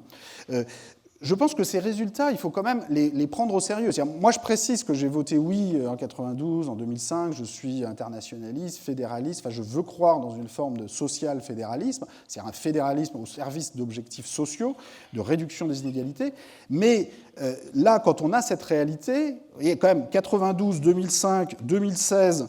Donc, à un quart de siècle de distance, dans deux pays différents, quand vous avez un clivage social aussi marqué sur la question de l'Europe, vous ne pouvez pas juste dire voilà, c'est un malentendu, il suffit de mieux expliquer ce qui a été fait et tout va s'arranger. Je pense que là, c'est plus qu'une incompréhension. On a un divorce majeur qui, quelque part, doit quand même refléter le sentiment, et ça doit aller au-delà du sentiment quand vous avez un malentendu sur un quart de siècle aussi marqué, que la construction européenne telle qu'elle est organisée actuellement, avec la libre circulation des capitaux, des acteurs économiques les plus mobiles, finalement, et fonctionne davantage au service des groupes les plus favorisés que des groupes les plus défavorisés. Et d'ailleurs, cet argument de la plus grande mobilité des groupes les plus favorisés est souvent souvent utilisé explicitement pour justifier certaines politiques. C'est-à-dire que c'est souvent au nom de cette mobilité qu'on va dire « Ah bah là, on est obligé de supprimer l'impôt sur la fortune et d'augmenter telle ou telle taxe sur les groupes plus populaires, moyennes. On n'a pas le choix parce que c'est comme ça, c'est la libre circulation des capitaux. » Mais c'est un argument politique qui est quand même extrêmement faible et qui ne peut que nourrir ce type de divorce, d'incompréhension, avec quand même un niveau d'hypocrisie parfois assez inouï, parce que voilà, la libre circulation des capitaux, le fait de pouvoir faire fortune dans un pays en utilisant ses infrastructures, son système éducatif, et ensuite pouvoir appuyer sur un bouton et transférer tout ça dans un autre pays sans aucune possibilité de suivre qui possède quoi où de la part des administrations fiscales concernées, ça n'a rien de particulièrement naturel. Enfin, c'est un système légal extrêmement sophistiqué. Je trouve que ça a été écrit comme ça. Alors, je pense que parfois les personnes n'anticipaient pas forcément toutes les conséquences. Je pense qu'il y a aussi des acteurs politiques, des lobbies qui voyaient très bien où ça conduisait. Mais en tout cas, voilà, dire après ça, 30 ans plus tard, bon, bah là, c'est ballot, mais on ne sait plus qui possède quoi où. Là, on a complètement perdu la trace et on va être obligé de faire payer les classes moyennes et les classes populaires. Ça crée des incompréhensions majeures et des phénomènes de révolte fiscale, parfois, qu'on a pu voir en France et qu'on reverra peut-être assez vite. Je voudrais insister aussi dans les contradictions de l'Union européenne actuelle. J'insiste un peu sur l'Union européenne. Alors, je sais que la Suisse n'en fait pas partie, j'ai remarqué, mais en même temps, la Suisse est quand même un peu concernée par toutes ces questions et qui se passent dans le monde qui entoure. Et parmi l'Union européenne, c'est aussi un petit laboratoire de la mondialisation en général. C'est-à-dire la façon dont ces pays organisent leurs relations économiques, financières, fiscales entre elles, ou ne les organisent pas d'ailleurs. C'est un laboratoire de la mondialisation en général, et si ça va mal, enfin si ça explose ou s'il y a des problèmes, ça a des conséquences qui vont au-delà de la question de l'Union européenne. Là, j'ai insisté sur les contradictions actuelles concernant les inégalités à l'intérieur des pays. Là, je veux insister sur les contradictions liées aux inégalités entre pays, et en particulier entre l'Est et l'Ouest de l'Europe. Là, vous avez sur ce graphique deux flux. En général, quand on regarde la question de l'Europe de l'Est vue de l'Ouest, on regarde uniquement la courbe en vert. C'est-à-dire que vue d'Allemagne ou vue de France, on va dire, regardez, il y a des flux entrants en Europe de l'Est de transferts venant du budget de l'Union européenne. C'est-à-dire que ces pays reçoivent des fonds régionaux plus importants que ce qu'ils payent comme impôt à l'Union européenne. Et c'est vrai, 2-3% du PIB chaque année. Donc quand même, on est quand même super généreux. Pourquoi sont-ils aussi grincheux, quoi ? Pourquoi sont-ils aussi mécontents alors qu'on est d'une générosité sans pareil ?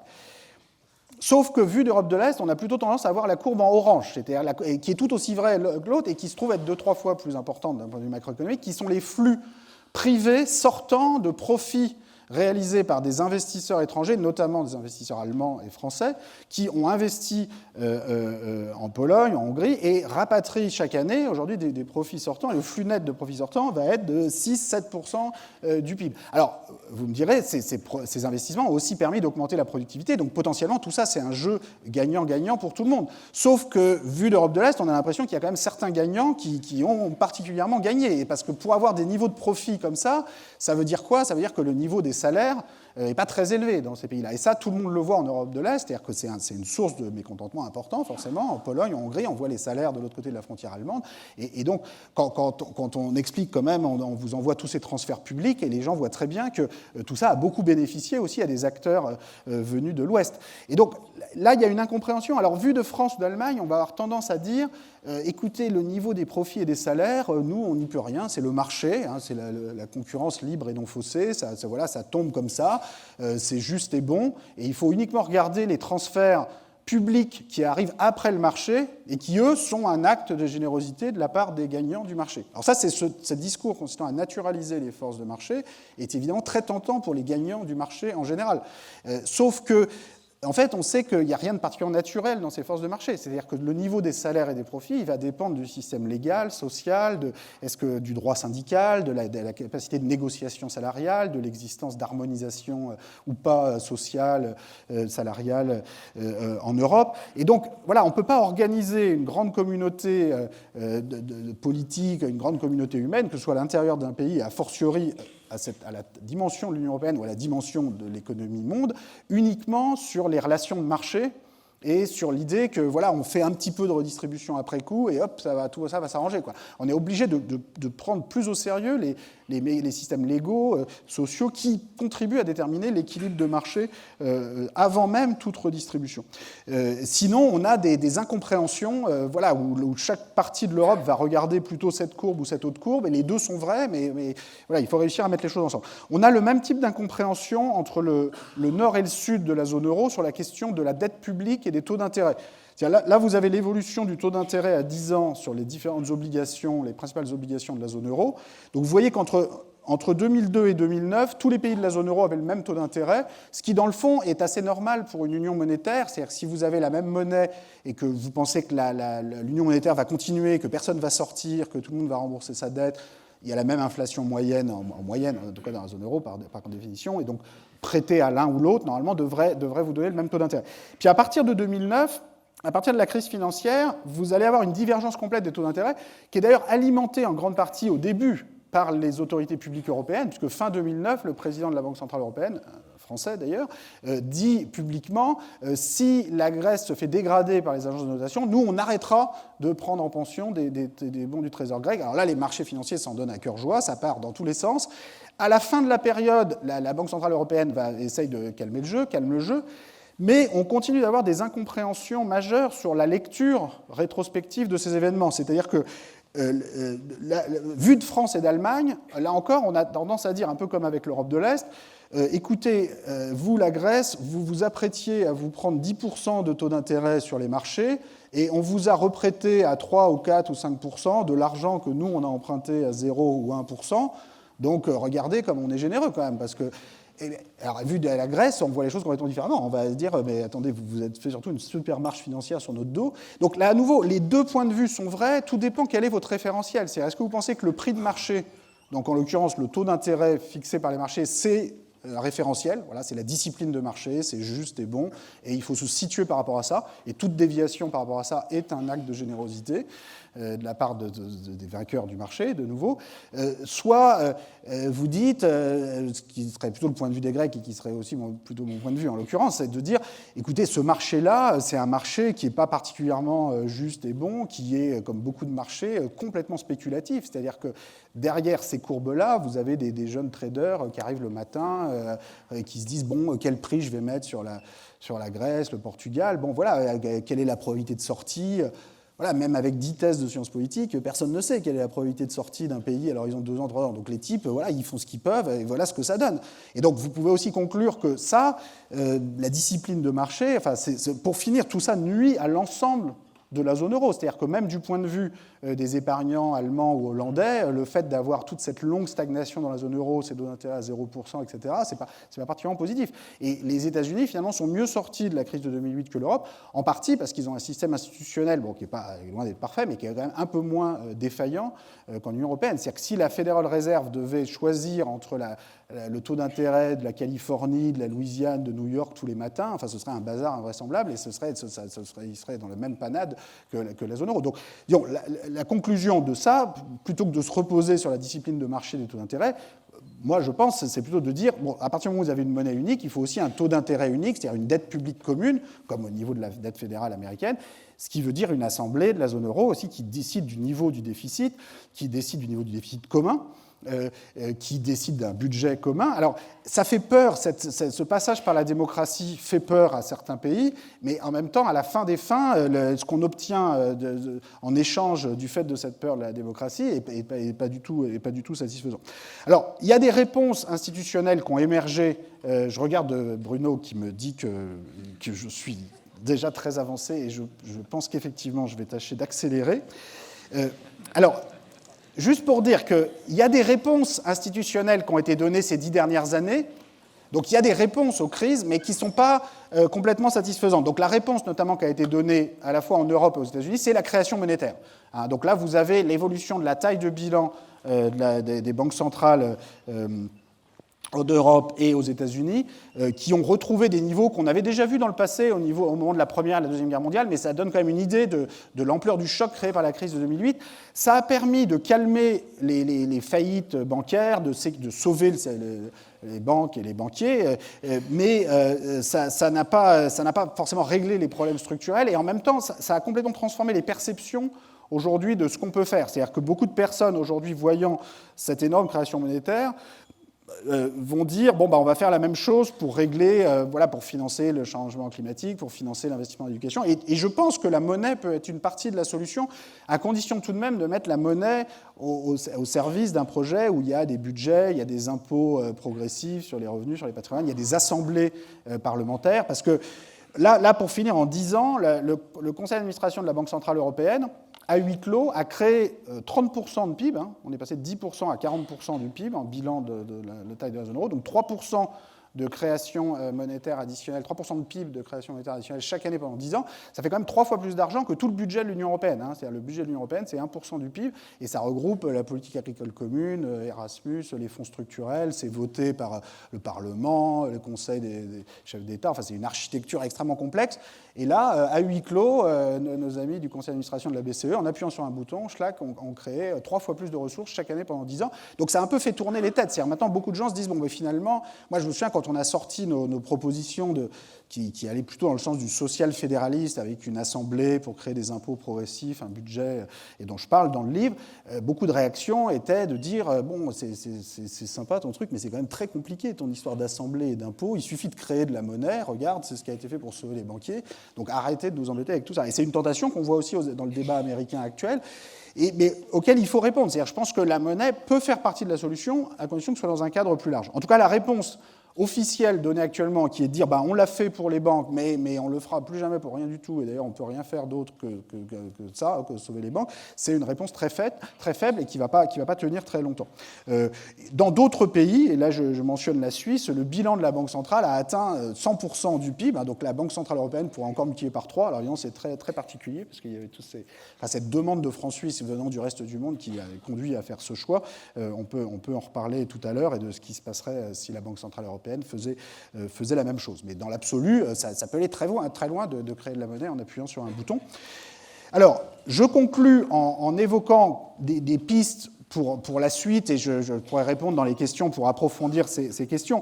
J'ai parlé de la question du social-fédéralisme, qui est en gros, pour résumer, l'idée c'est de soumettre entièrement le libre-échange et la libre circulation des capitaux, des biens et des services à des objectifs explicites, quantifiables, sanctionnables de justice fiscale, sociale, environnementale. Et donc c'est un changement assez radical par rapport au système auquel on est habitué, auquel la Suisse est habituée, la France est habituée, auquel tout le monde est habitué depuis les années 80, et d'avoir un libre-échange absolu, notamment une libre circulation des capitaux absolue, en échange de rien du tout, en gros, en termes de politique fiscale, sociale, environnementale commune.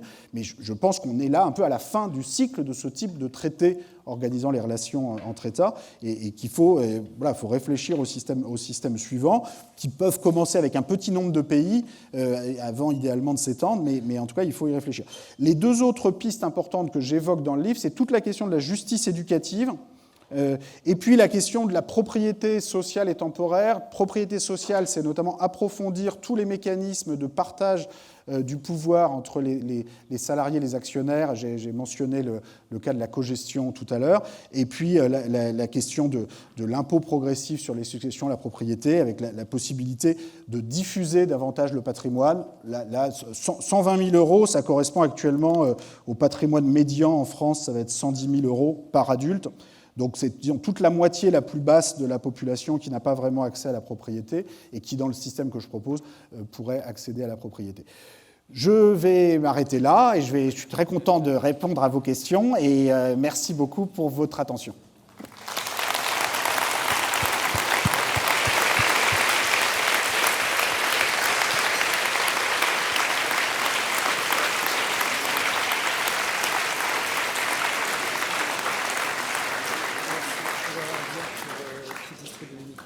Je pense qu'on a encore un peu de temps pour prendre quelques questions. Il y a des micros qui vont circuler, donc le premier, malgré l'éblouissement, les premières personnes. Il y a quelqu'un là-bas au fond, derrière vous, mademoiselle. Là, voilà. J'ai complètement dépassé. Ah, mais c'est pas grave, les gens sont déjà très contents. Bonsoir et merci pour ce brillant exposé. J'ai pas vu le temps passer non plus. Juste une question, parce que tout votre exposé est fait sur les inégalités, l'accroissement des inégalités dans des pays développés. N'y a-t-il pas en compensation une diminution des inégalités globales sur la planète, puisque les pays dits en voie de développement ont quand même hérité d'un transfert d'industrie. Donc, est-ce qu'il n'y a pas une dynamique, justement, qui est une augmentation des inégalités par transfert de l'industrie des pays développés et quelque part, c'est une réduction des inégalités globales qui est compensée par cette augmentation des inégalités dans les pays développés? Alors, je réponds, oui, question par question. Alors, cette courbe-là répond en partie à votre question. C'est-à-dire, là, sur cette courbe-là, vous avez ce que Branko Milanovic a appelé la courbe de l'éléphant, et nous, on l'a repris avec notre base de données sur les inégalités mondiales, et on confirme complètement le diagnostic de Branko Milanovic, et même c'est même encore plus important que ce qu'il pouvait penser. Ce que vous avez sur ce graphique, c'est si on range les différents niveaux de revenus dans le monde par centile en 1980, donc en mettant tous les pays du monde et tous les habitants du monde dans la même distribution, on essaye de regarder combien ces différents niveaux de revenus ont bénéficié comme croissance entre 1980 et 2018. Et on a exactement ce que vous disiez, c'est-à-dire qu'en fait, au cours de cette période, il y a une réduction des inégalités, en gros, entre le bas et le milieu, et une augmentation des inégalités entre le milieu et le haut. C'est-à-dire la réduction des inégalités entre le bas et le milieu, ce que je veux dire, c'est que les déciles du bas, qui sont typiquement les pays émergents, la Chine, d'un degré moins de l'Inde, d'autres pays qui ont connu des très fortes croissances, ont eu des croissances plus fortes que les centiles 60, 70, 80, 90 de la distribution, qui sont en gros les classes moyennes et populaires des pays riches.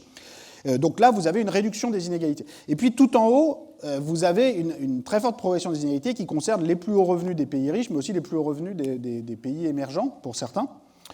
Alors, la question, c'est pas de... Les deux phénomènes sont vrais à la fois. C'est-à-dire, je pense que ce graphique est important parce qu'il montre que parfois les débats sur mondialisation et inégalité sont un peu des dialogues de sourds, parce que vous avez des personnes qui vont dire, qui vont se concentrer sur...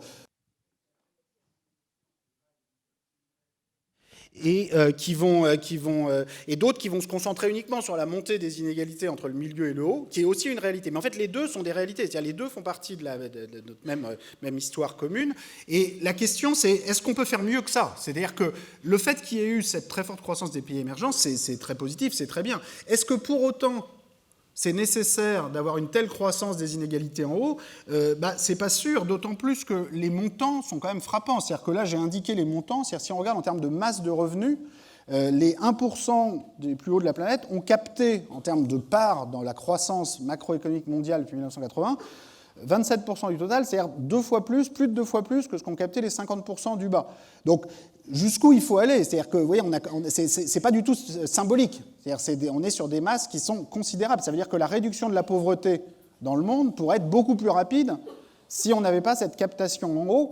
dont rien n'indique qu'elle soit absolument indispensable. Donc je vous parlais tout à l'heure de la captation, par exemple, le fait qu'en Chine ou en Russie, vous ayez des oligarques qui accumulent des niveaux de patrimoine, de revenus incroyables avec aucun impôt sur les successions à la sortie. Je ne crois pas que ce soit une condition indispensable pour réduire la pauvreté chinoise. Vous voyez, il y a une espèce de complète opacité dans la structure. Vous voyez, donc on ne peut pas justifier n'importe quel niveau d'inégalité, n'importe quand. Il faut regarder. Et sur le cas des États-Unis, qui est le pays qui a eu la plus forte croissance des inégalités, la croissance, comme je l'ai montré, n'a pas été au rendez-vous. Si vous comparez la Chine et l'Inde a eu une croissance d'inégalité plus forte, encore plus forte que celle de la Chine, a eu moins de croissance. Donc voilà, en un mot, évidemment, il y a des aspects positifs dans la croissance des 30 dernières années, mais cette captation au sommet de la répartition prend des dimensions excessives qui créent un sentiment d'injustice qui menace, dans un certain nombre de cas, de faire dérailler l'ensemble de ce processus d'échange au niveau international qui est en soi potentiellement très, très positif.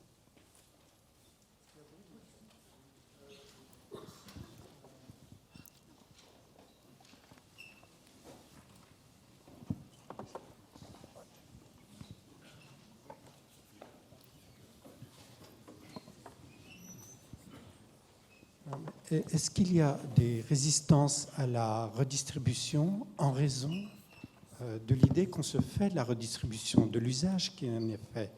Est-ce qu'il y a une manière de penser la redistribution de telle sorte qu'elle soit pensée comme quelque chose de bénéfique pour le bien de tous, quoi, en fait? Est-ce qu'il n'y a pas, on n'est pas travesti par cette idée de redistribution, enfin mal paramétrée?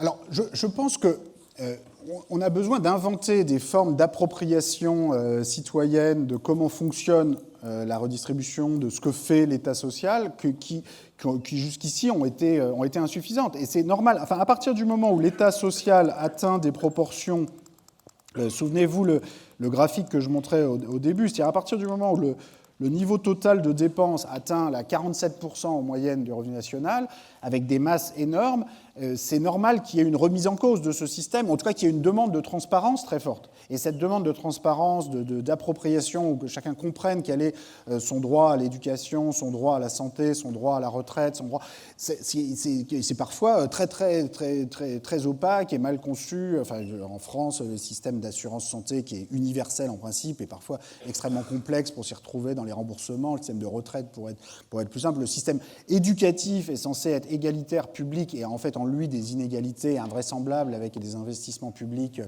3 fois plus importants par étudiant dans les filières de grande école les plus favorisées par rapport à celles où vont s'entasser les étudiants souvent issus de groupes moins défavorisés. Donc vous avez des hypocrisies et des opacités énormes à l'intérieur de cette...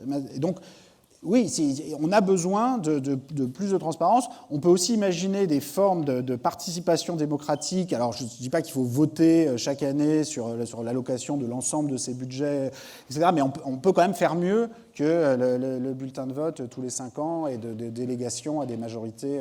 Enfin, voilà, il y a des choses à inventer si on veut une meilleure appropriation de l'État social, disons, en général. Et sur la fiscalité, on a évidemment besoin de plus de transparence pour mieux comprendre qui paie quoi, comment ça évolue d'une année sur l'autre et pouvoir s'approprier des demandes.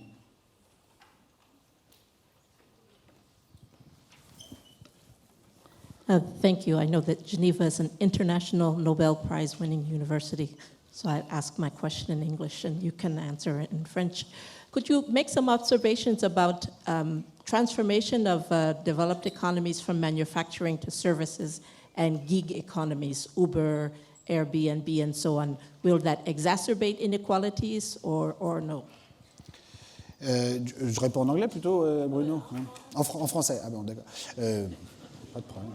Vous n'aurez pas le plaisir de voir mon anglais qui ressemble beaucoup à du français, d'ailleurs.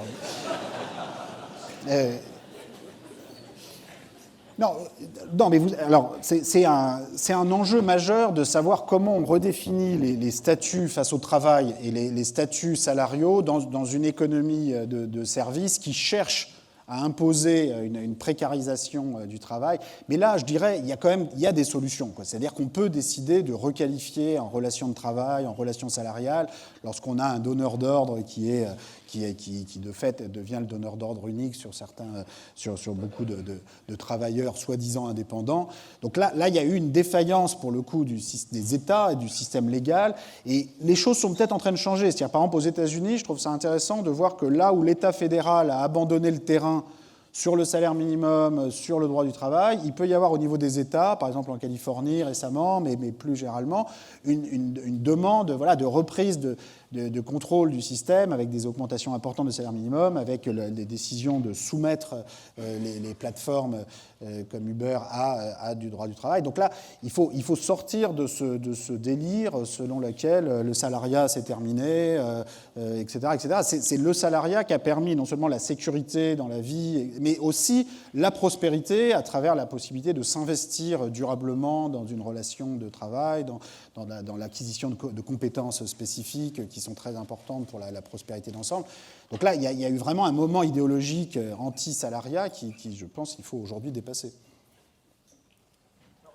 Je crois qu'on va avoir le temps de prendre encore 2 questions. Il y avait une personne ici et une personne là-bas. On va voir après si on peut en prendre encore après les 2 autres. Ouais, tant qu'il y en a qui tiennent, moi ça va. Hein,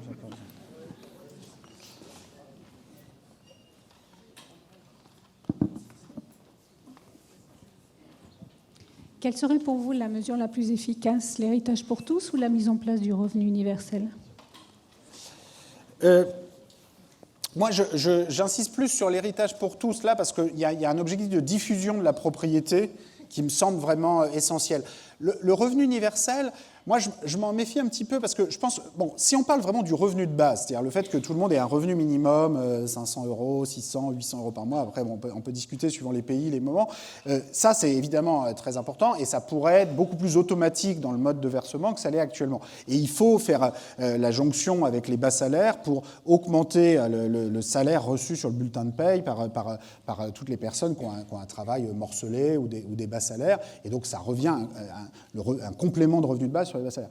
Après, le revenu universel versé en France à 50 millions d'adultes, y compris à des personnes qui vont payer beaucoup plus, forcément, la plupart de la population va payer beaucoup plus en impôts que ce qu'elle reçoit en revenu universel, me semble pas être une mesure particulièrement utile ou particulièrement lisible. Je pense il y a quand même plus un objectif d'essayer d'avoir le bulletin de salaire, la feuille de paye, le salaire net chaque mois le plus élevé possible, et donc réduire ce salaire net pour ensuite recevoir un chèque d'une caisse de sécurité sociale chaque mois, me semble pas être un bon système et peut même en fait correspondre à une vision d'un espèce d'hyper-morcellement du travail qui rendrait impossible de s'appuyer sur la feuille de paye, finalement sur le statut salarial, alors même que ça reste quand même la réalité pour l'immense majorité des travailleurs. Et comme je disais tout à l'heure, il faut essayer de faire en sorte que ça reste la réalité. Donc, pour toutes ces raisons, je me méfie un peu des versions un peu extrémistes du système du revenu universel, qui en plus parfois sont aussi une façon de dire, bon voilà, vous prenez ce revenu-là, et puis maintenant il n'y a plus de... Après, vous vous débrouillez, quoi. Il n'y a plus de système de santé publique, système d'éducation. Moi, je crois plus à un système basé sur l'accès aux biens fondamentaux, d'éducation, de culture, de santé, et parfois le revenu universel peut être une façon de s'en écarter. L'héritage pour tous, donc le patrimoine de tout le monde. Alors moi, je proposais 120 000 €. Alors c'est un montant comme ça. Alors beaucoup de gens, j'ai eu des discussions étonnantes dans certaines interviews de personnes qui m'ont dit, mais quand même, 120 000 € là, pour tous ces enfants des classes populaires, est-ce que ça ne va pas diminuer leurs incitations au travail quand même ? Et puis, est-ce qu'ils vont savoir quoi en faire ? Donc, est-ce qu'il ne va pas falloir mettre des vies ? Donc, j'ai eu des questions comme ça d'un quotidien français, je vais le nommer, puisque ça a été publié par ce quotidien, qui s'appelle L'Opinion, qui se décrit comme libéral. Et donc, bon, ça les inquiète beaucoup, quoi, la liberté des enfants des classes populaires et des classes moyennes, alors que quand il s'agit d'héritiers qui reçoivent des millions ou des dizaines, parfois des centaines de millions d'euros tout en haut de la distribution, là, ça ne leur pose aucun problème. Il n'y a pas besoin de mettre le moindre contrôle de ce qu'ils vont faire avec l'argent. Ce sera forcément très bien. Bon, c'est quand même un peu bizarre. Je pense que, moi, là, dans le système que je propose, si vous regardez les détails, vous verrez que ça reste, je pense, assez modéré. C'est-à-dire que, en gros, quelqu'un qui s'apprêtera à recevoir 1 million d'euros dans le barème que je propose va recevoir 500 000 ou 600 000, et quelqu'un qui s'apprêtera à recevoir 0 va recevoir 120 000 €. Bon, il reste encore énormément d'inégalités face à l'héritage, donc on pourrait très bien vouloir aller beaucoup plus loin que ça. Alors, dans le système que je propose, c'est financé en partie par l'impôt successoral, mais en partie par l'impôt annuel sur le patrimoine, qui, je pense, est en fait mieux accepté et plus acceptable, en tout cas sur une masse importante, que l'impôt successoral. Enfin, les deux sont utiles, mais je pense que l'impôt annuel sur la propriété est quelque chose qui est potentiellement plus juste et permet aussi de refaire circuler la propriété de façon plus graduelle et plus permanente finalement que l'impôt successoral, surtout dans les sociétés où on vit très longtemps. Enfin, on ne va pas attendre que Mark Zuckerberg ait 95 ans pour le faire participer au financement du bien commun.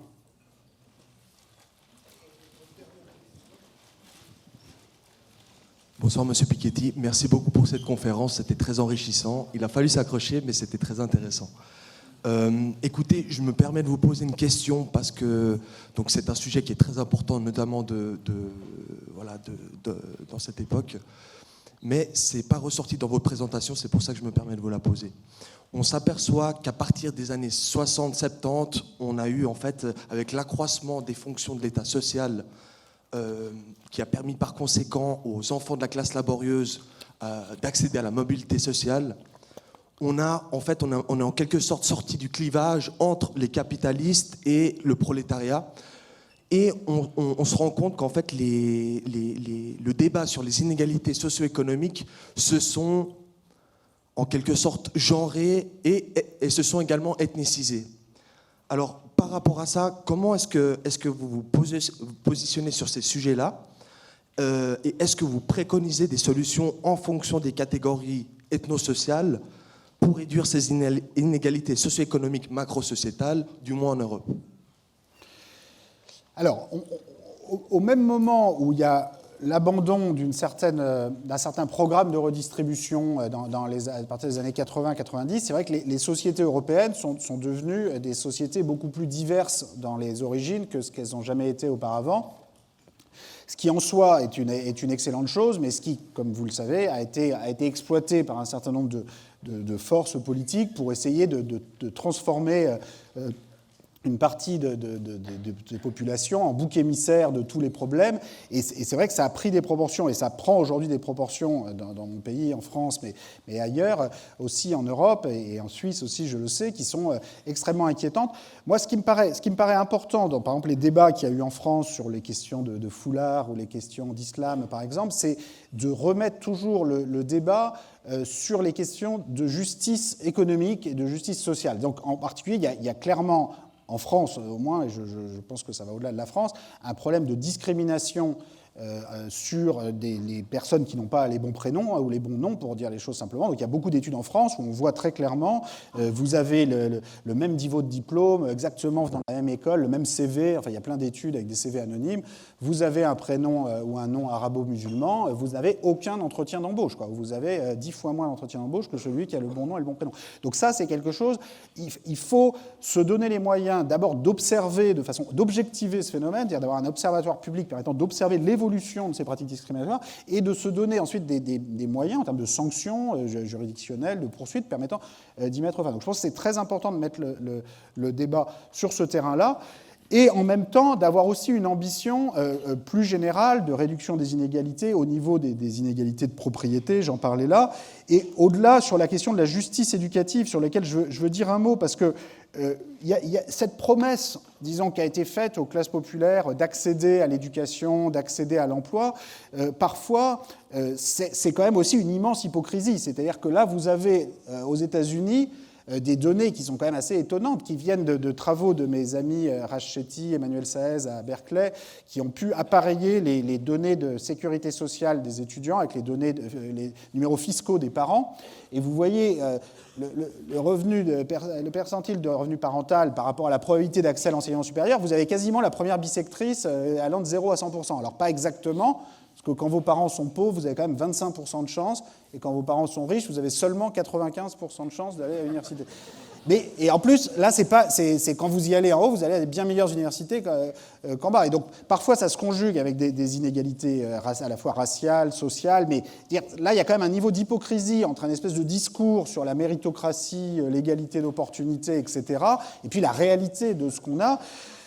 Alors ça, c'est aux États-Unis où on avait un système d'université privée avec des frais d'inscription extrêmement élevés. Mais un système public comme en France peut aussi avoir des inégalités. Donc là, c'est une autre façon de représenter l'inégalité. Cette fois-ci, là, je range ce sont les élèves. En gros, là, c'est la cohorte qui sort actuellement des études, enfin qui a 20 ans en 2018, en prenant les enquêtes dont on dispose sur les différentes trajectoires scolaires et en faisant des hypothèses sur les années qui viennent et en prenant les frais, les coûts publics des différentes filières. Ce que vous voyez, pour résumer, c'est que le coût moyen pour un élève en France actuellement qui sort actuellement du système éducatif, l'investissement public moyen, c'est environ 120 000 euros, qui correspond à une scolarité allant de la maternelle au supérieur. Mais ça va de 60-70 000 euros pour certains à 250-300 000 euros pour d'autres. Donc ceux à 60-70 000 euros vont être les personnes qui vont quitter le système public ou le système scolaire à 17-18 ans. Les gens vers 100-120 000 vont être les personnes qui vont faire du supérieur court ou des filières universitaires pas très bien financées. Et puis en haut, vous avez du supérieur long dans des filières de type classe préparatoire aux grandes écoles, avec des investissements publics 3 fois plus importants par tête.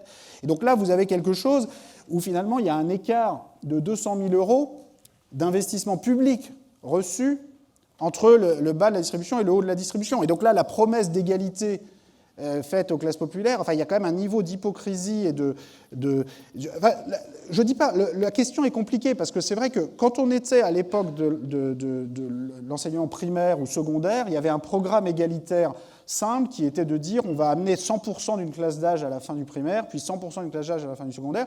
C'est vrai qu'à partir du moment où on rentre dans le monde du supérieur, c'est plus compliqué, parce que vous ne pouvez pas juste dire 100% d'une classe d'âge au doctorat. Vous êtes obligé d'accepter une forme de stratification éducative permanente. Il y a une diversité de filières qui est légitime, en partie. Et donc il faut construire une norme de justice éducative et c'est un défi nouveau. Moi, j'essaie d'insister aussi de ça dans mon livre, c'est que si on n'arrive pas à résoudre nos problèmes inégalitaires, c'est pas seulement qu'il y aurait un complot des plus riches ou des paradis fiscaux, je sais pas, qui empêcherait que tout se résolve. C'est vrai aussi qu'il y a des égoïsmes qui bloquent parfois, mais il y a aussi un défi intellectuel face à des défis qui sont nouveaux sur l'enseignement supérieur, sur la mondialisation financière et digitale. Et là, sans doute, la solution, ça passe, il faut se donner des moyens cognitifs et collectifs permettant de vérifier ce que font les gouvernements, enfin de la même façon que sur les discriminations dont je vous parlais à l'instant. Là, sur la justice fiscale, on s'est donné, par exemple, on a inventé des notions de barème progressif avec des taux d'imposition appliqués à des niveaux de revenus de capital. Bon, ce n'est pas des systèmes parfaits, mais au moins ça permet aux différents membres de la société d'avoir un peu une base objective pour comparer les uns les autres, dire voilà, toi tu as le même revenu, on paye le même taux, toi tu as un revenu plus élevé, tu payes un taux plus élevé. C'est loin d'être parfait, mais par rapport à un système fiscal d'ancien régime où on allait fixer une masse d'impôts pour la Bretagne, une masse d'impôts pour le Limousin, et on allait demander au trésorier payeur général, enfin de l'époque, ou au fermier général de répartir tout ça entre...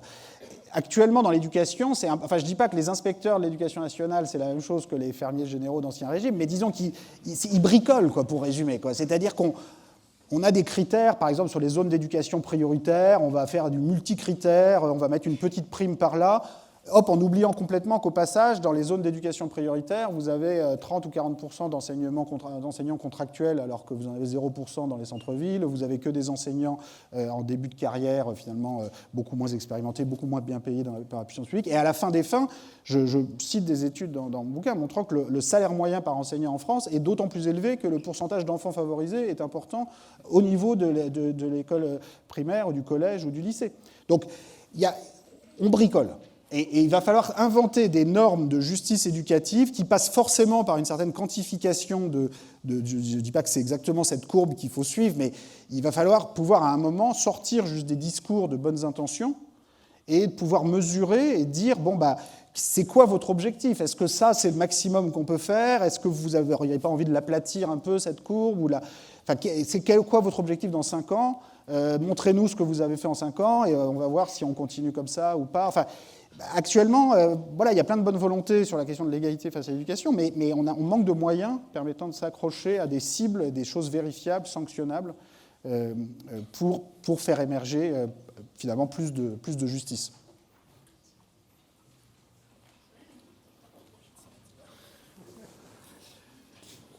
Je pense que nous allons devoir nous arrêter là. Je voudrais remercier l'ensemble des personnes, à la fois dans cette salle et dans les autres salles, qui sont déplacées fort nombreuses pour écouter Thomas Piketty. Et je voudrais surtout remercier Thomas pour cette conférence très passionnante.